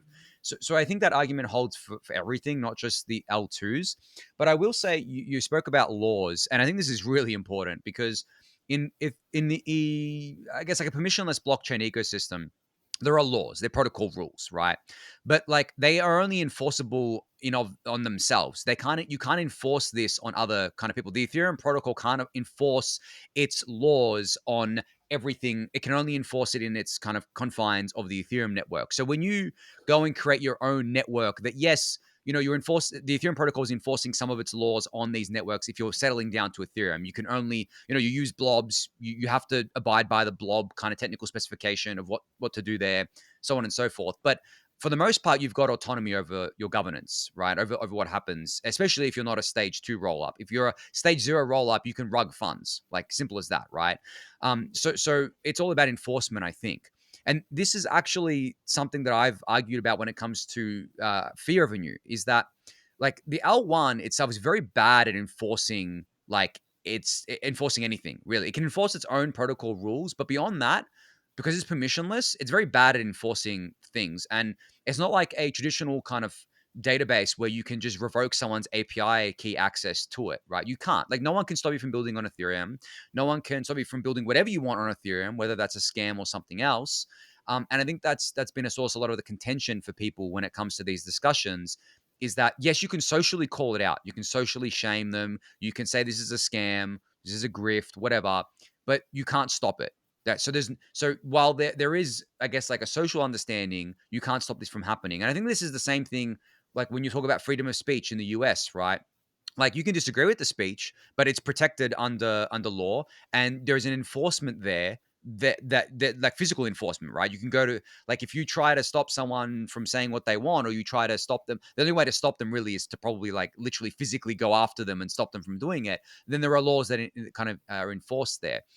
Same is true for the Ethereum protocol. If you do things that go against the protocol rules, as a validator, you'll get slashed, right? The protocol will slash you. But if you're doing things that go against the social norms, and maybe that are baked into the social contract, that's not enforceable. Like, you can't stop someone from launching a grift or a scam on Ethereum, but besides doing the physical thing. And there's no kind of like recourse there, because if they're in North Korea, they're not going to be able to be prosecuted by America, right? Like, yes, they're sanctioned, but like, hey, they don't care. They just stole $1 billion worth of ETH from Bybit. They're fine. So I think that's critically important. And the reason why I brought up the L1 fee revenue thing is because I don't know if you wanted to say more about what I just said, but the next thing I wanted to talk about was like how L1s are really poor at capturing fee revenue. And it goes back to what we were just saying about enforcing things. And I think enforcement is a very big topic here. Right. I don't have anything specific to respond to. I think where you're going with this is like revenue at the layer one. Like, since the Ethereum layer one protocol is kind of like the last in line to capture value because apps come first, then there's no long-term fee revenue. So why are we focusing on REV? Yeah, I mean, yes, and it doesn't just apply to Ethereum L1. I think it applies to every L1. And I think every L1 is just long term going to have a really tough time capturing fee revenue. And I can explain why. But Are we doing the REV conversation? Is that what we're doing right now? Is I that what we were mean, trying to go into? I mean, I think so. I'm just Because curious if there was a transition, if we were talking about a new subject now. yeah, I mean, yeah, it was a transition because we're talking about enforcement of things, and specifically what the layer one can enforce in terms of Right. social norms and protocol rules and technical things.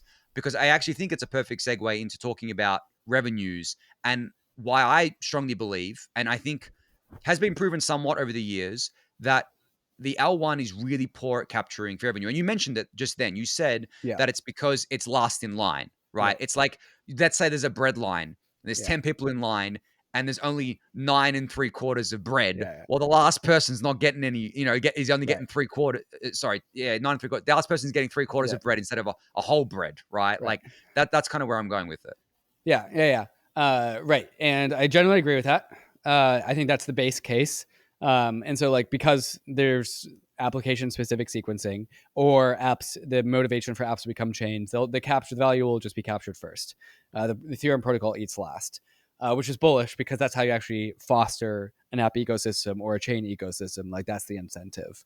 Nonetheless, there will always be some amount of leakage of value. There will never be perfect value capture upstream. And so Ethereum's kind of like the last to eat, but it eats globally. It eats everything. Just the last little crumbs. It's the last little filter. There's probably like a biome conversation here of just like the food filters down and then gets nibbled at by the big fish and then You it gets wrote a lot of blog recirculates. posts using Yeah. biome, and Uh-huh. nature kind of analogies. I like nature analogies with Ethereum. Yeah. But like to me, the importance of REV is indicative of growth. So when I see like a positive REV number, to me, what that tells me is that that particular ecosystem is growing and continuing to grow. And it's actually like, yes, REV is going to zero, but not when there's always something new. When there's a new app coming online, it's imperfect at value capture, it's going to leak value, and that value is going to show up in REV. And so, like, rather than like REV being the static thing that's eventually going to compress, I kind of see REV as like continually growing, a signal of a continued growth of a chain. And so if a chain is holding positive REV for a long amount of time, to me, that is like as if a country had positive GDP for a long amount of time. And so, yes, REV is bad in the sense that, like, sure, there's MEV, it's toxic, blah, blah, blah. There's like bad components that we want to eliminate. But like, I will always take a higher REV number than a lower REV number.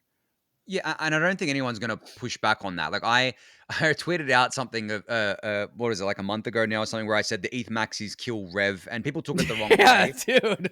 Dude, no, it's funny. Like, it was actually supposed to, like, it actually succeeded in getting people riled up because that was the whole point. But like But it made you appear unreasonable to the pro dude, REV camp. Dude, I'm already unreasonable to them. Like, they already hate me. Like, I really It don't. doesn't have to be that way. No, but the thing is that we had this discussion. I think with the role that I feel it does. Yeah. Like, I'm the ETH Maxis ETH Maxi, and Yeah. I'm happy being that, and I'm happy, and comfortable being that.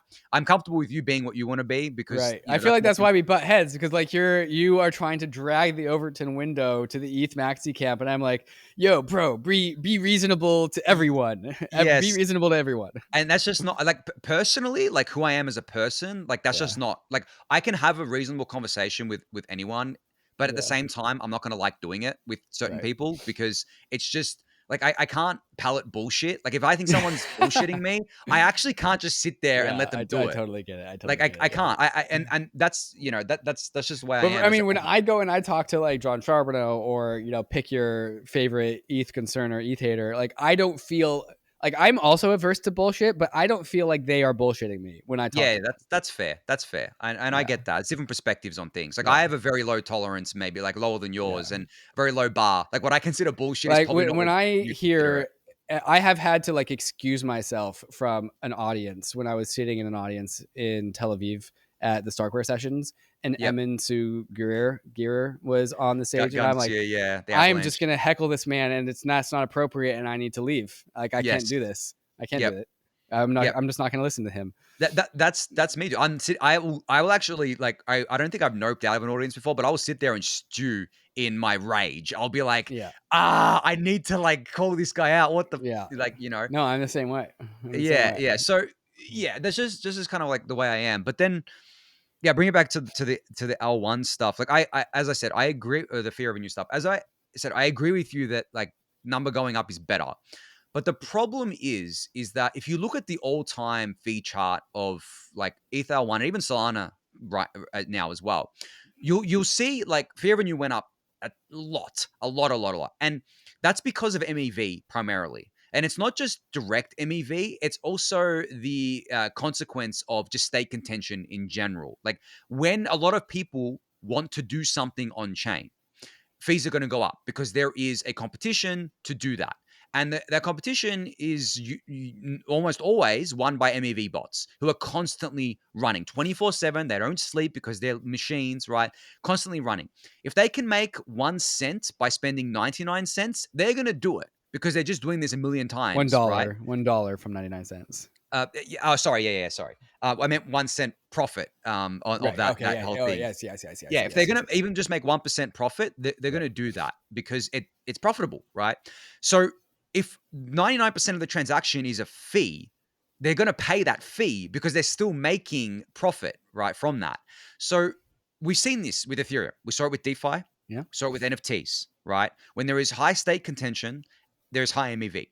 We saw it with Solana, with meme coins, when there is high stake contention for one part of the stake, because I know they have multi-dimensional kind of like fee markets there, Mhm. and separate fee markets. But still, because there is contention for that specific point of the state, gets bid up by MEV bots because they're the ones that are willing to pay the fee because they're making profit from it from employing different strategies. And it's not just normal kind of AMM trades, it's liquidations, they're running all kind of complex strategies here. So my argument is that over time, the MEV that's captured by the L1 gets abstracted away. It gets captured further up the stack by the apps because the apps will be like, why am I leaking all of this value to, the L1 when I can be capturing it myself? Totally. By the wallets, the interfaces, they'll take their cut because as soon as you start taking fees, you start eating into the ultimate capture of the MEV bots. Because if you're Yeah. taking a fee from the user directly, then that is being taken from the MEV bots. Mhm. Further down the stack. So you have like a whole stack here of people that capture the different value. And I think it's a net good thing for obviously for MEV to go down. It's Mhm. not like a lot of MEV is toxic. So that's why I think if you look at the all time chart of fee revenue, it's a very dumb picture to look at. I think what you have to look at is a mature ecosystem. When the ecosystem matured from the MEV perspective, which I think Ethereum has at this point, and then start judging its fair revenue based on Mm. that. Right. And then look at it. Don't look at what it was when it was the Wild West where everyone was like scamming everyone. Everyone was like taking money from everyone else. When you look at it as a mature ecosystem, that is probably a better way to measure the growth. Because if you're looking at Ethereum revenue from 2021 and saying, well, there there were some days we were doing $50 million of fee revenue. We're not going back to that anytime soon, because most of that was from the toxic MEV capture at the time, and from like the toxic contention of state that was from unsustainable activities as well, which is the extreme speculation side of things. Now, in a more mature ecosystem where we have less extreme, maybe less extreme speculation, we have MEV abstracted away, we have apps and wallets and stuff capturing more of that value rather than the L1, then that's where you measure it from. And the final thing I'll say here is that the L1 can't do anything to get this back itself. The L1 cannot force people to pay it more, right? You can raise the cost of operations on the network, but if the fees get too high, people are going to go elsewhere, whether that be an L2 or another L1. So again, like at the top, I said L1s have very poor fee revenue capture, and this is why I think that's the case. And ultimately, this is why I think that an L1 asset being valued on its fee revenue is really bearish. Like, that's really bearish. It means that that asset is worth very little and is going to continue being worth very little. Whereas if it's valued as a store of value, as a money, it's worth trillions. We see that with BTC. Hopefully, we see that with ETH. And then I think the other L1 assets will probably learn that lesson over time. Yeah. No, I agree with everything you said. Yeah, I think so like the whole like Solana RAV, Solana burn that happened with all the meme coins that happened in 2024, you're just correlating that to like, well, that's Ethereum in 2021, and it's actually it's what you're saying is that, okay, what I said is that RAV is indicative of growth. And if there's RAV, that means the ecosystem is growing. That means there's margins out there. If people are paying fees, it's that true means that the ecosystem is growing, but like at yeah, that like snapshot in time, in that snapshot in time. yeah. Yeah. And so like when I see like fees, REV, I'm like, okay, that like Jeff Bezos quote, that margin is going to become somebody else's opportunity. Somebody else is going to build an app. And then all of a sudden there's a new app there and it's going to capture that fee. And then the Solana ecosystem grows. And then what you're saying is like, yes, that's also true, but also it's indicative of an ecosystem, like of a emerging economy that is just like getting off the ground, and it's hyper inefficient because like there's no actual like streamlined economy there. And so like actually lower REV is indicative of a mature ecosystem. I take that. I like that. I take that part. I think that's kind of how I view it there. One thing that I'm gonna I think I've convinced Yanowitz to bring me on Empire podcast with Santi and also Mike. And I kind of gave him a not a dissimilar like conversation I've had today. Is like, yo, I'm a mediator. I can mediate between Blockworks and Ethereum. I would like to like repair this relationship. And one of the things that I intend to go do is like talk to them and be like, guys, for the sake of the industry, REV is like suppressing all of our bags. It's not ETH, it's not Solana, but like the REV perspective is like basically synonymous with being bearish. Yes. And you're actually holding the industry back by focusing on REV because it's a bearish perspective to have, and it's actually a choice that you can make. And like Dan Smith made a tweet. He's like the Solana guy on Blockworks Research, I think. He made a tweet that was like, at Blockworks, we just call balls and strikes. We're just calling balls and strikes. That's what we like to do. And like I agree. I like that perspective. That's why he likes REV. It's an objective measurement. And I like that Blockworks wants to be an ecosystem that calls balls and strikes. And then like what I hope to communicate to them is like, well, strike zones are subjective. That is a subjective strike zone, and it's a choice to prioritize REV. I don't really know how much they wanted to prioritize REV, but I think one thing that definitely happened was that the Ethereum ecosystem was so anti-REV that they kind of forced Blockworks to like dig in and double down on REV. And so there was a reaction that happened. And so the Ethereum ecosystem reacted against Blockworks. Blockworks has since reacted against the Ethereum ecosystem because REV is a true metric. It's a good metric for measuring what it wants to measure. Is it a capital G good metric? No. I think that's what you and I are agreeing on right now. But nonetheless, like I think there was a reaction there, and now these two ecosystems have like pushed each other apart. And so I'm hoping to go into that podcast and like bring them a little bit closer together and bring Blockworks more into the Ethereum ecosystem, which I think would be good for Ethereum. Yeah. I mean, I don't disagree with that, but at the same time, I push back a little bit on you saying that they look at these things objectively, because I actually don't think that to be true. And I'll use an example. They try to do that. That is their goal. they try, but they fail spectacularly, and I'll explain. I'm sorry, but I have to call this out. Okay. They had a bull case for Celestia, right? And this bull case, a lot of They it, like brought Blockworks broadly, or somebody I at mean, a Blockworks. lot of Blockworks people were shilling, Celestia and also Solana earlier. And they were shilling it saying, we expect fee revenue to grow for such and such reasons. It's like, that's not an objective thing. That's subjective. If you're projecting out something into the future based on your own assumptions of things, you can't objectively say that fee revenue is going to grow. You're going to subjectively say, we believe fee revenue is going to grow because of such and such reason. And that's why this asset should be worth more because of this. So, like, you can be objective and look at the numbers, but you have to kind of qualify that when you're making subjective statements about the future, right? And that's where I think a lot of people got rubbed the wrong way, because on one side you had the Blockworks guys saying that we're extremely bearish on Ethereum because ETH fair revenue has gone, Ethereum fair revenue, extremely bearish on ETH because Ethereum fair revenue has gone down only. But we're really bullish on Celestia because we believe that Celestia fair revenue is going to go up only. But then they also pushed back and said, we don't believe ETH is a special snowflake. We don't believe ETH is a store of value or can be like Bitcoin. But that's another subjective thing. But then you flip it around. They've actually kind of been wrong about that so far. Like, again, it's a short termism, but they've like ETH is becoming more like a store of value, obviously, with these treasury companies and ETF flows, and becoming more of like a macro asset or more of a special snowflake, as to use their terminology here. And so the Celestia thesis hasn't played out. Like, this has been the last 6 months. It hasn't played out.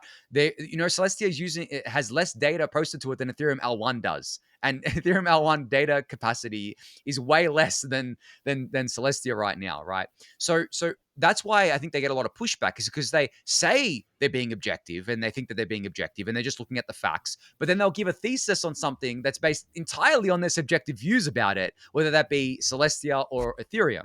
That is the contention there. And I don't know if any of them will watch this and understand that, but I hope they can actually understand that that's why they get pushback on things, because you can't play both sides. You have to be truthful to one side. And what frustrates me is that I'm truthful to who I am. I am owning that I'm an ETH Maxi, right? I'm very truthful about that. I'm not pushing back on that. If people want to call me that, that's what I am. But if you're going to say something and then not own it in other areas and contradict yourself, that's why people will push back. And I think that's the what we've seen on I mean, mostly on Twitter. Yeah. Yeah. I don't have any defense for that in any particular. I'll have to leave the Blockworks people to defend. Yeah, I mean, On their own I'm not ground. expecting you to defend it. I think for the audience, it's worth explaining, and maybe for you as well, Yeah. in case I mean, I've explained this to you in DMs plenty of times, Right. is where Yeah. I see the contradictions in different things there.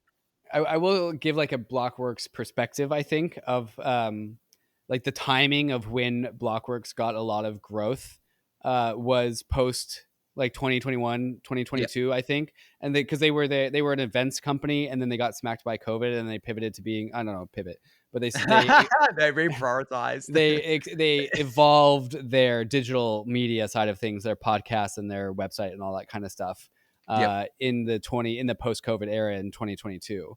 And that was like well after Bankless had already like we tried to suck as much oxygen out of Ethereum media as possible. Like we just had incredible dominance there. And so if they wanted to get growth in that arena, there's no coincidence why they started with the Solana podcast, not an Ethereum podcast. Like there was already Bankless. But then also, if you wanted to build an Ethereum company, finding talent was easier in 2019 through 2021. And Blockworks consistently grows and grows and grows, to their credit, to Jason's and Mike's credit. But they have been growing in 21 through 2025 because they have this grand vision for what they want Blockworks to do. And so the talent pool has come from those generations of people, like the 2022 plus generation of people. And those people are like younger millennial Zoomers who resonate with Solana, Celestia, downstream of Ethereum things. Like we are, Anthony, you and I are millennials. Mm-hmm. We like Ethereum. Yeah. We're not the Gen Xers like Alex Thorne who like Bitcoin, or like Michael Saylor who like Bitcoin. We're the millennials who like Ethereum, and then the Zoomers and younger millennial Zoomers like Solana and other newer shinier chains. And part of it just comes from like when Blockworks took on a lot of talent. and I think that has partly defined their culture. And I don't really have any I don't know what No, takeaway there is from that, but I think it's just important to add the context. that's actually perfect context because it's something that I was trying to. Whenever I would defend you guys at Bankless, I would say that you guys, you have to look at the incentives here, not of David and Ryan, but of Bankless as a platform. They're a for-profit business, a media Mhm. business. They need to cover what's popular because that's how you grow. Yeah. And obviously, Blockworks did the same thing. I think Bankless owned this. Blockworks, I don't know, as a whole, like I'm judging like obviously a lot of people here. I'm honestly judging Blockworks based on maybe just a few people that are very active on Twitter. But I feel like, and I get the general sense that they don't tend to own what they are. They tend to try and pretend that there's something that they're not. If they came out and said, "Oh, we're doing all of this because it's good for Blockworks growth and this is what people want," like if they specifically said that, like I'd be fine with that. There's nothing wrong with that. But I think yeah, where the probably issue lies is that they kind of try to downplay their incentives because Hmm. they're VCs as well, right? They invest in kind of early stage projects and things like that, just like Bankless does with Bankless Ventures. Yeah, they have VCs, but they took on VCs very late in their lifestyle, and so No, like but to just like sorry, they're themselves as well. Like they invest as angel. Sorry, I should say angel oh investors, and they oh go into different projects. So they have a whole mix of incentives here, right? Just hmm. like just like everyone does. Everyone has a mix of incentives, but Yeah. what my main issue is that when you try to like downplay those incentives or try to say that they don't matter and they don't influence your opinions, that is the issue for me. Whereas I will never say that me being a massive ETH maxi doesn't influence my Right. opinion Yeah. about Ethereum and my bias about it. Like that's literally like me saying that, oh yeah, no, I'm not biased towards Ethereum because I hold this other asset. Like, yeah, I'm not an ETH maxi. Like, it's dumb. Like that's Well, my kind of. what is Blockworks? What are they that you think that they are not saying? No, I just think that they in the I guess public communications generally that they do, they tend to downplay or at least not acknowledge their incentive structure here, and they try to play both sides. And I'll give you an example of this, maybe that's clearer for people. You had Yano, one of the co-founders Hmm. of Blockworks, say I think 3 weeks ago or something that ETH is extremely overvalued, right? He said this on a Yeah. podcast, or he's very bearish on ETH, right? Yeah. And then he puts out a tweet saying, I want to say nice things about ETH, but then the ETH Maxis are going to hate on me. It's like, dude, like you can't just like, Why can't he do? They're no, he can, those are not mutually exclusive. but they are seen as that because, and I guess like I'm trying to explain my point here, because 3 weeks ago, you're saying that you're very bearish on ETH. And then you fast forward and you're like, no, well, now I want to say nice things about Ethereum and ETH and I want to be bullish on ETH. It's like, dude, like that's not, I don't know if he said he wants to be bullish on ETH. He wants to launch an Ethereum. He wants to take Blockworks yeah, and but you plant a don't launch an flag in the Ethereum Ethereum podcast. ecosystem. But you don't And launch a podcast for something that you don't expect to grow, right? And then inherently that's like a bullish view.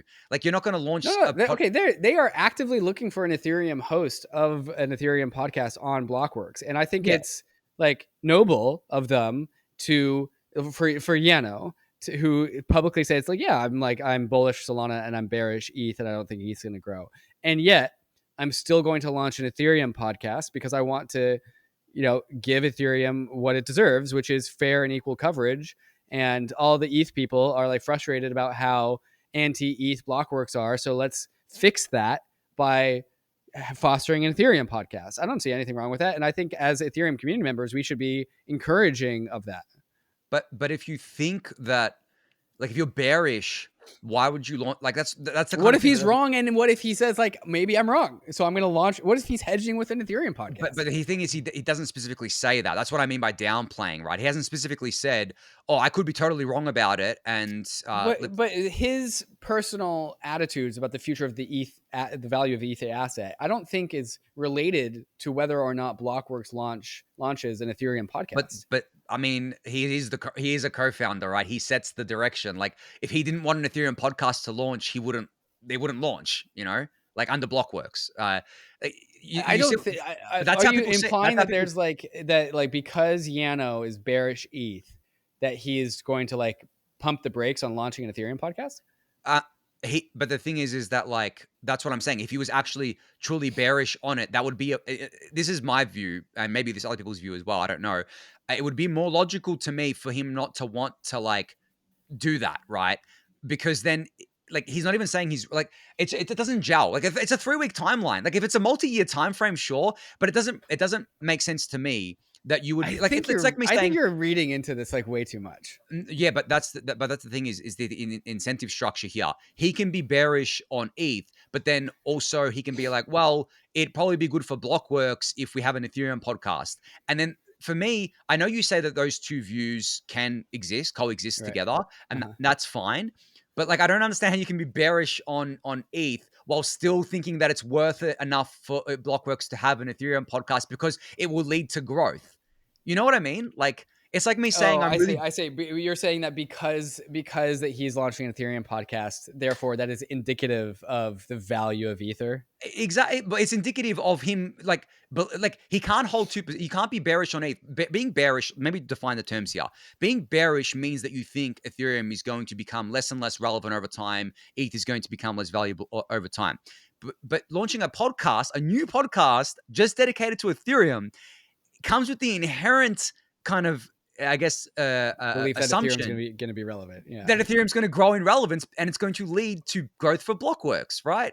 Okay. Well, first he could believe that like maybe the ETH asset is cooked, but Ethereum is a very high utility. Like that's a coherent belief that like it's all about Ethereum, the network.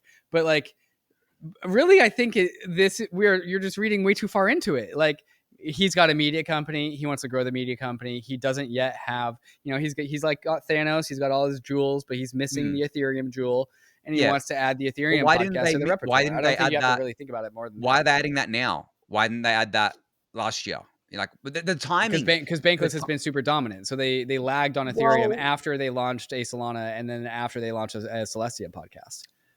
but why would they? That's what I'm saying. Like, why would they launch a Celeste? Like, Because they got a you see, grant from Celestia to do yeah, so. there we go. Like, that's what I mean, dude. Like, there's all these incentives that Okay. I don't see why we are being antagonistic to Blockworks launching an Ethereum podcast. That, as an Ethereum I person, mean, is good for my bags, and we should that's encourage them of that. I will admit that it's objectively good because it's a wider reach for Ethereum, sure. Yeah. But what I go back to what I was saying about how I just don't like when people aren't honest. Like I really don't like I don't even see that as him being dishonest by any means. yeah, but I I think see you can find a way to rationalize it, but I think you're like mid curving it. You're okay, thinking yeah, way too maybe I hard am. about it. You're Maybe just I'm thinking way thinking too hard about it. maybe I am, but I don't know. There's enough evidence out there of the just general attitude of kind of Blockworks towards Ethereum when it was doing, I guess you could say, poorly, like ETH, the asset was doing poorly and things like that. And Mhm. then fast forward to when, ETH is doing really well, and suddenly they have an interest in They launching. had this position on this ETH podcast I opened for the last 4 or 5 months. Okay, but the thing is that they're now like talking about it a lot, and then you have like them saying, "Oh, we're gonna," and then you have them being bullish on ETH. Like, it's the timing for me, dude. It's the This is timing. good. These are It's not. good I'm not saying it's outcomes. bad. I'm not saying it's bad. I'm saying like we're going off like on a tangent here.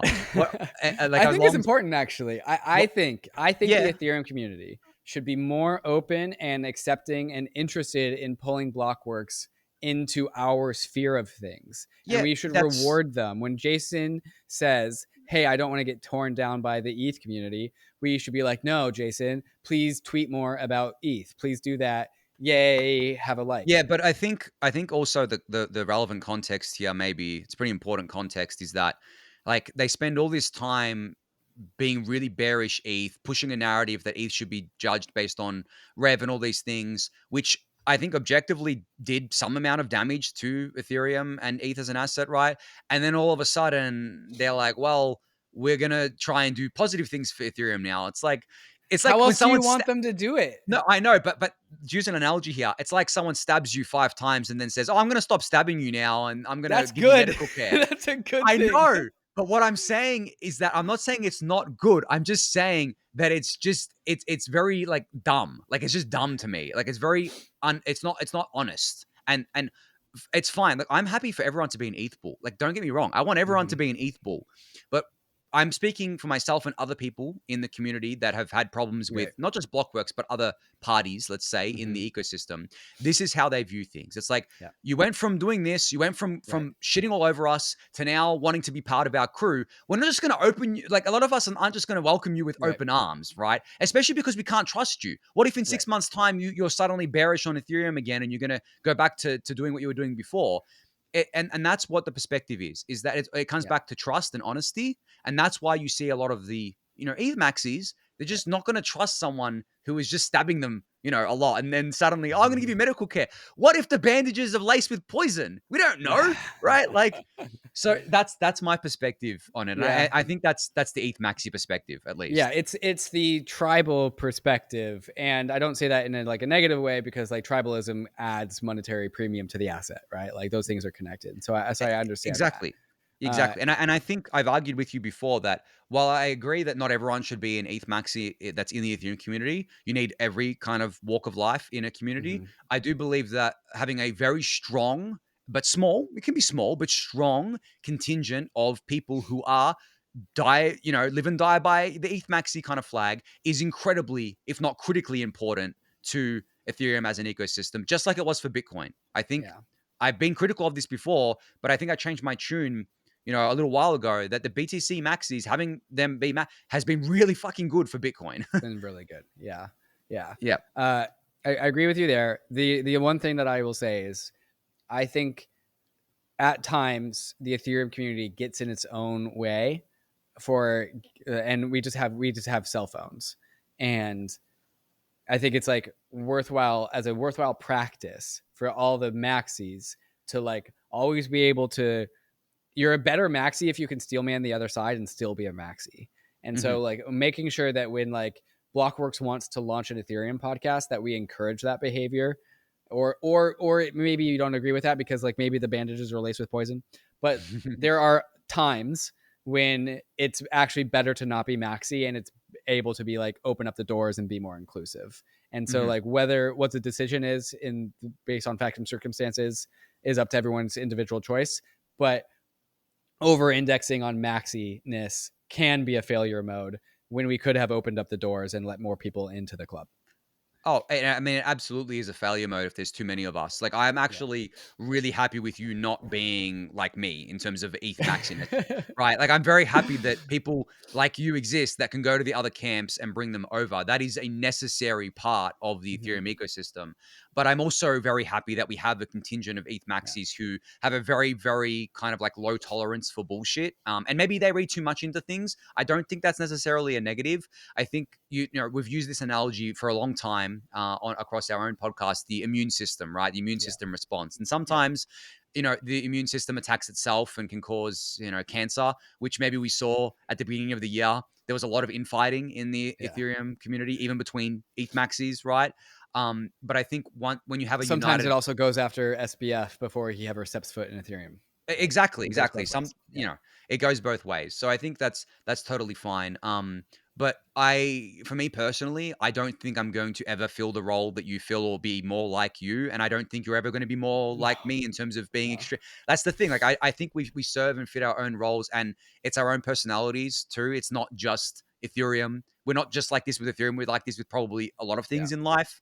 It's very true. I've been known to become very obsessive with like everything that I kind of pay attention to I can't in life. tell from your goddamn background, bro. Yeah, okay, that's fair. But just like, anything that I kind of just get into, I just get obsessive with it. And that's just the way I am and the way I've been for a long time. Yeah. Which is Ethereum fine. figurines and bike riding. Yeah, well, yeah, exactly. Like I recently, 3, 4 months ago, really took my fitness seriously and I've just gone like Mhm. crazy with it to the You look detriment good, of. dude. Oh, thank you. But to the detriment of my fiance, because I go crazy with my diet, and she's like, "Why can't we just eat the same things?" I'm like, "Nope, I need to eat this at this time." Uh-huh. So there is that aspect too. But no, I think that might be a perfect place to actually end Yeah. the chat today. Dude, we've gone Yeah. for a solid almost 2 hours here, and I think that I've achieved my goal with this podcast, which was to give I thought this people was the. very productive. Yeah, And I yeah. appreciate you I bringing me on. no, that's fine, dude. I think I've given people the true David Hoffman kind of view on things. Mhm. That they may have not gotten. I think we gave the whole picture, which is good Mhm. because that's what was missing. But I guess before we end, I do want to just ask a question. Are you happy, like 6 months ago compared to today? Are you much happier with where the Ethereum ecosystem is today versus kind of 3, 6 months ago? And what would make you happier going forward? I am happier today because vibes are good, and like seriously, like when Ethereum vibes are good, like that just shows up in the rest of my life. Like I'm just having higher energy. Like ETH Yep. vibes are my vibes, vice versa. And so Yep. like unquestionably, like vibe, I'm happier today. Um, what's the question? What would make Yeah, me happier in the are you future? happy about, like, also, like, what would make you happier going forward? Because price Right. action is temporary, right? Like, we have bull and Right. bear cycles, boom Yeah. and bust. Like, what would make you happier going forward when price goes to shit again? Like, what would you like Yeah. to see? Yeah. Yeah. Like the big concern I have is like we're all super happy that we have these ETH treasury companies. But like I'm viewing them as like a shot in the arm rather than a sustainable thing. And so like I Mhm, think we get a shot in the arm because we are truly pulling forward demand. Like I've looked at some of these deals, the ETH treasury deals. I understand mechanically how they work, and they work by pulling forward demand, mhm, which means in the future that demand won't be there because we'll have taken that shot in the arm. And then when that day comes, like maybe we enter a new phase of the market that like rewards a different style of like protocol behavior that Ethereum doesn't have, or something like that. And so I'm worried that we are papering over our weaknesses by short-term bullish price action by a shot in the arm. And so what would make me happier is actually more or less the trajectory that we're on: shorter block times, block level inclusion lists, um, a culture of acceleration. mhm, A culture of acceleration, I think, is really, really good. And then I've just heard through the EF different things that they are incubating and working on, and it's like really fucking bullish. mhm. Andy 8052, who's like one of my friends in Brooklyn, he was on the roundtables with me for a while. He gave this take that like if you're going to launch a chain in 2025, you can't just launch a chain that goes super fast. Fast chains are a commodity. The reason why Yep, Mega ETH is valuable is not because it's super fast, but because the Mega Mafia and all the Mega apps are dope, and that's why Mega is valuable. And so like the lesson there is like, okay, the EF needs to go and do BD, and they mhm, need to do BD in like a smart way. And it's not just about like building the next cool like fun little degen app. It's actually like going and doing BD with like nation states yep, and like things at the highest of levels. And I heard that something along those lines are happening with like currencies, like global currencies, getting more. That was the initiative. They want to get more global currencies on chain, and they want mhm, to incubate that, and that makes me fucking bullish. yep, And so, uh, I'll like. I do kind of like the whole like decentralized Nasdaq as a vision. Vitalik said in a podcast recently on Epicenter that like if you go and optimize for high frequency trading, you'll lose some of your soul. And I would like to know what he meant by that, but without understanding more about what he meant by that, I would like to optimize for high like trading, yep, trading assets on the layer one, putting Wall Street on the layer one, and that's what is exciting to me, and that's what will make me more happy in the future is like Wall Street coming on layer one because, in the words of a very wise man, if they adopt crypto protocols and they adopt crypto values, and so putting mhm, Wall Street on Ethereum, I think is noble for crypto values. Like then Wall Street is on Ethereum. yep, Um, and I see that happening through tokenization. And so like the trend is really good, and maybe this shot in the arm is like a short term band-aid that gets us over this unfortunate like middle like teenage years hump, and then mhm, we can actually like slingshot that short term shot in the arm into tokenized stocks, tokenized securities, and the real world assets just come on chain, and then that was what we needed to get Wall Street on chain. Maybe that's what happens, and that would make me yeah, very happy. yep. Yeah, no, I agree with you. I think that obviously price, it's really good after being really Mhm. bad. It is. It is It's okay. when It you is okay right contextualize it, now. well, contextualize it to just 3 months ago, it's really, really, really good. Go Yes. back, a year, 2 years, it's okay. Like, that's the thing.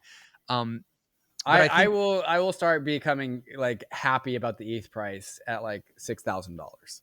yeah, I mean, yeah, I don't blame you. Like, I don't blame you, Yeah. but I think for a lot of people, it's more the kind of fact that it's just, We're not I don't know. sucking eggs right now. Yeah, we're Yeah. not we're not sucking it's not sucking lemons, basically. But yeah, I agree with you that I would like to see the current kind of acceleration trend continue for the Mhm. Ethereum network itself, building different things, doing BD, doing more marketing stuff, doing more layer one protocol work. And I don't expect that to slow down at all. I think that the layer one protocol is in a really, really good place right now. The development, I think the core developers are accelerating. If we launch Fusaka in November, it will be a 6 months hard fork cadence that we've actually stuck to, and then we do Glamsterdam next year in like May or June, sort of thing. If we do that, then I think that'll convince everyone that, hey, this is a new kind of paradigm in core development here. But yeah, I think trying not to get lost in the price action is very difficult, and we have to keep reminding ourselves that things are still like, especially when it comes to like the Ethereum ecosystem generally. Yes, there's been some bullish news like Robinhood and stablecoin growth and stuff like that. But we can't just rest on our laurels, and we can't just make fun of competitors because they're short term, they're not doing as well. Like, doesn't matter. Like, we need to win Mhm. all term games, like short, Yes, medium, all long term term. games. I think that's the right attitude. Yeah. Yeah, Mhm. great. All right. Well, I guess on that note, thank you, David, for joining me. As I said, Thanks, I think Anthony. we accomplished what we set out to do, and I hope people enjoyed the conversation. So, till next time, everyone. Thanks for listening.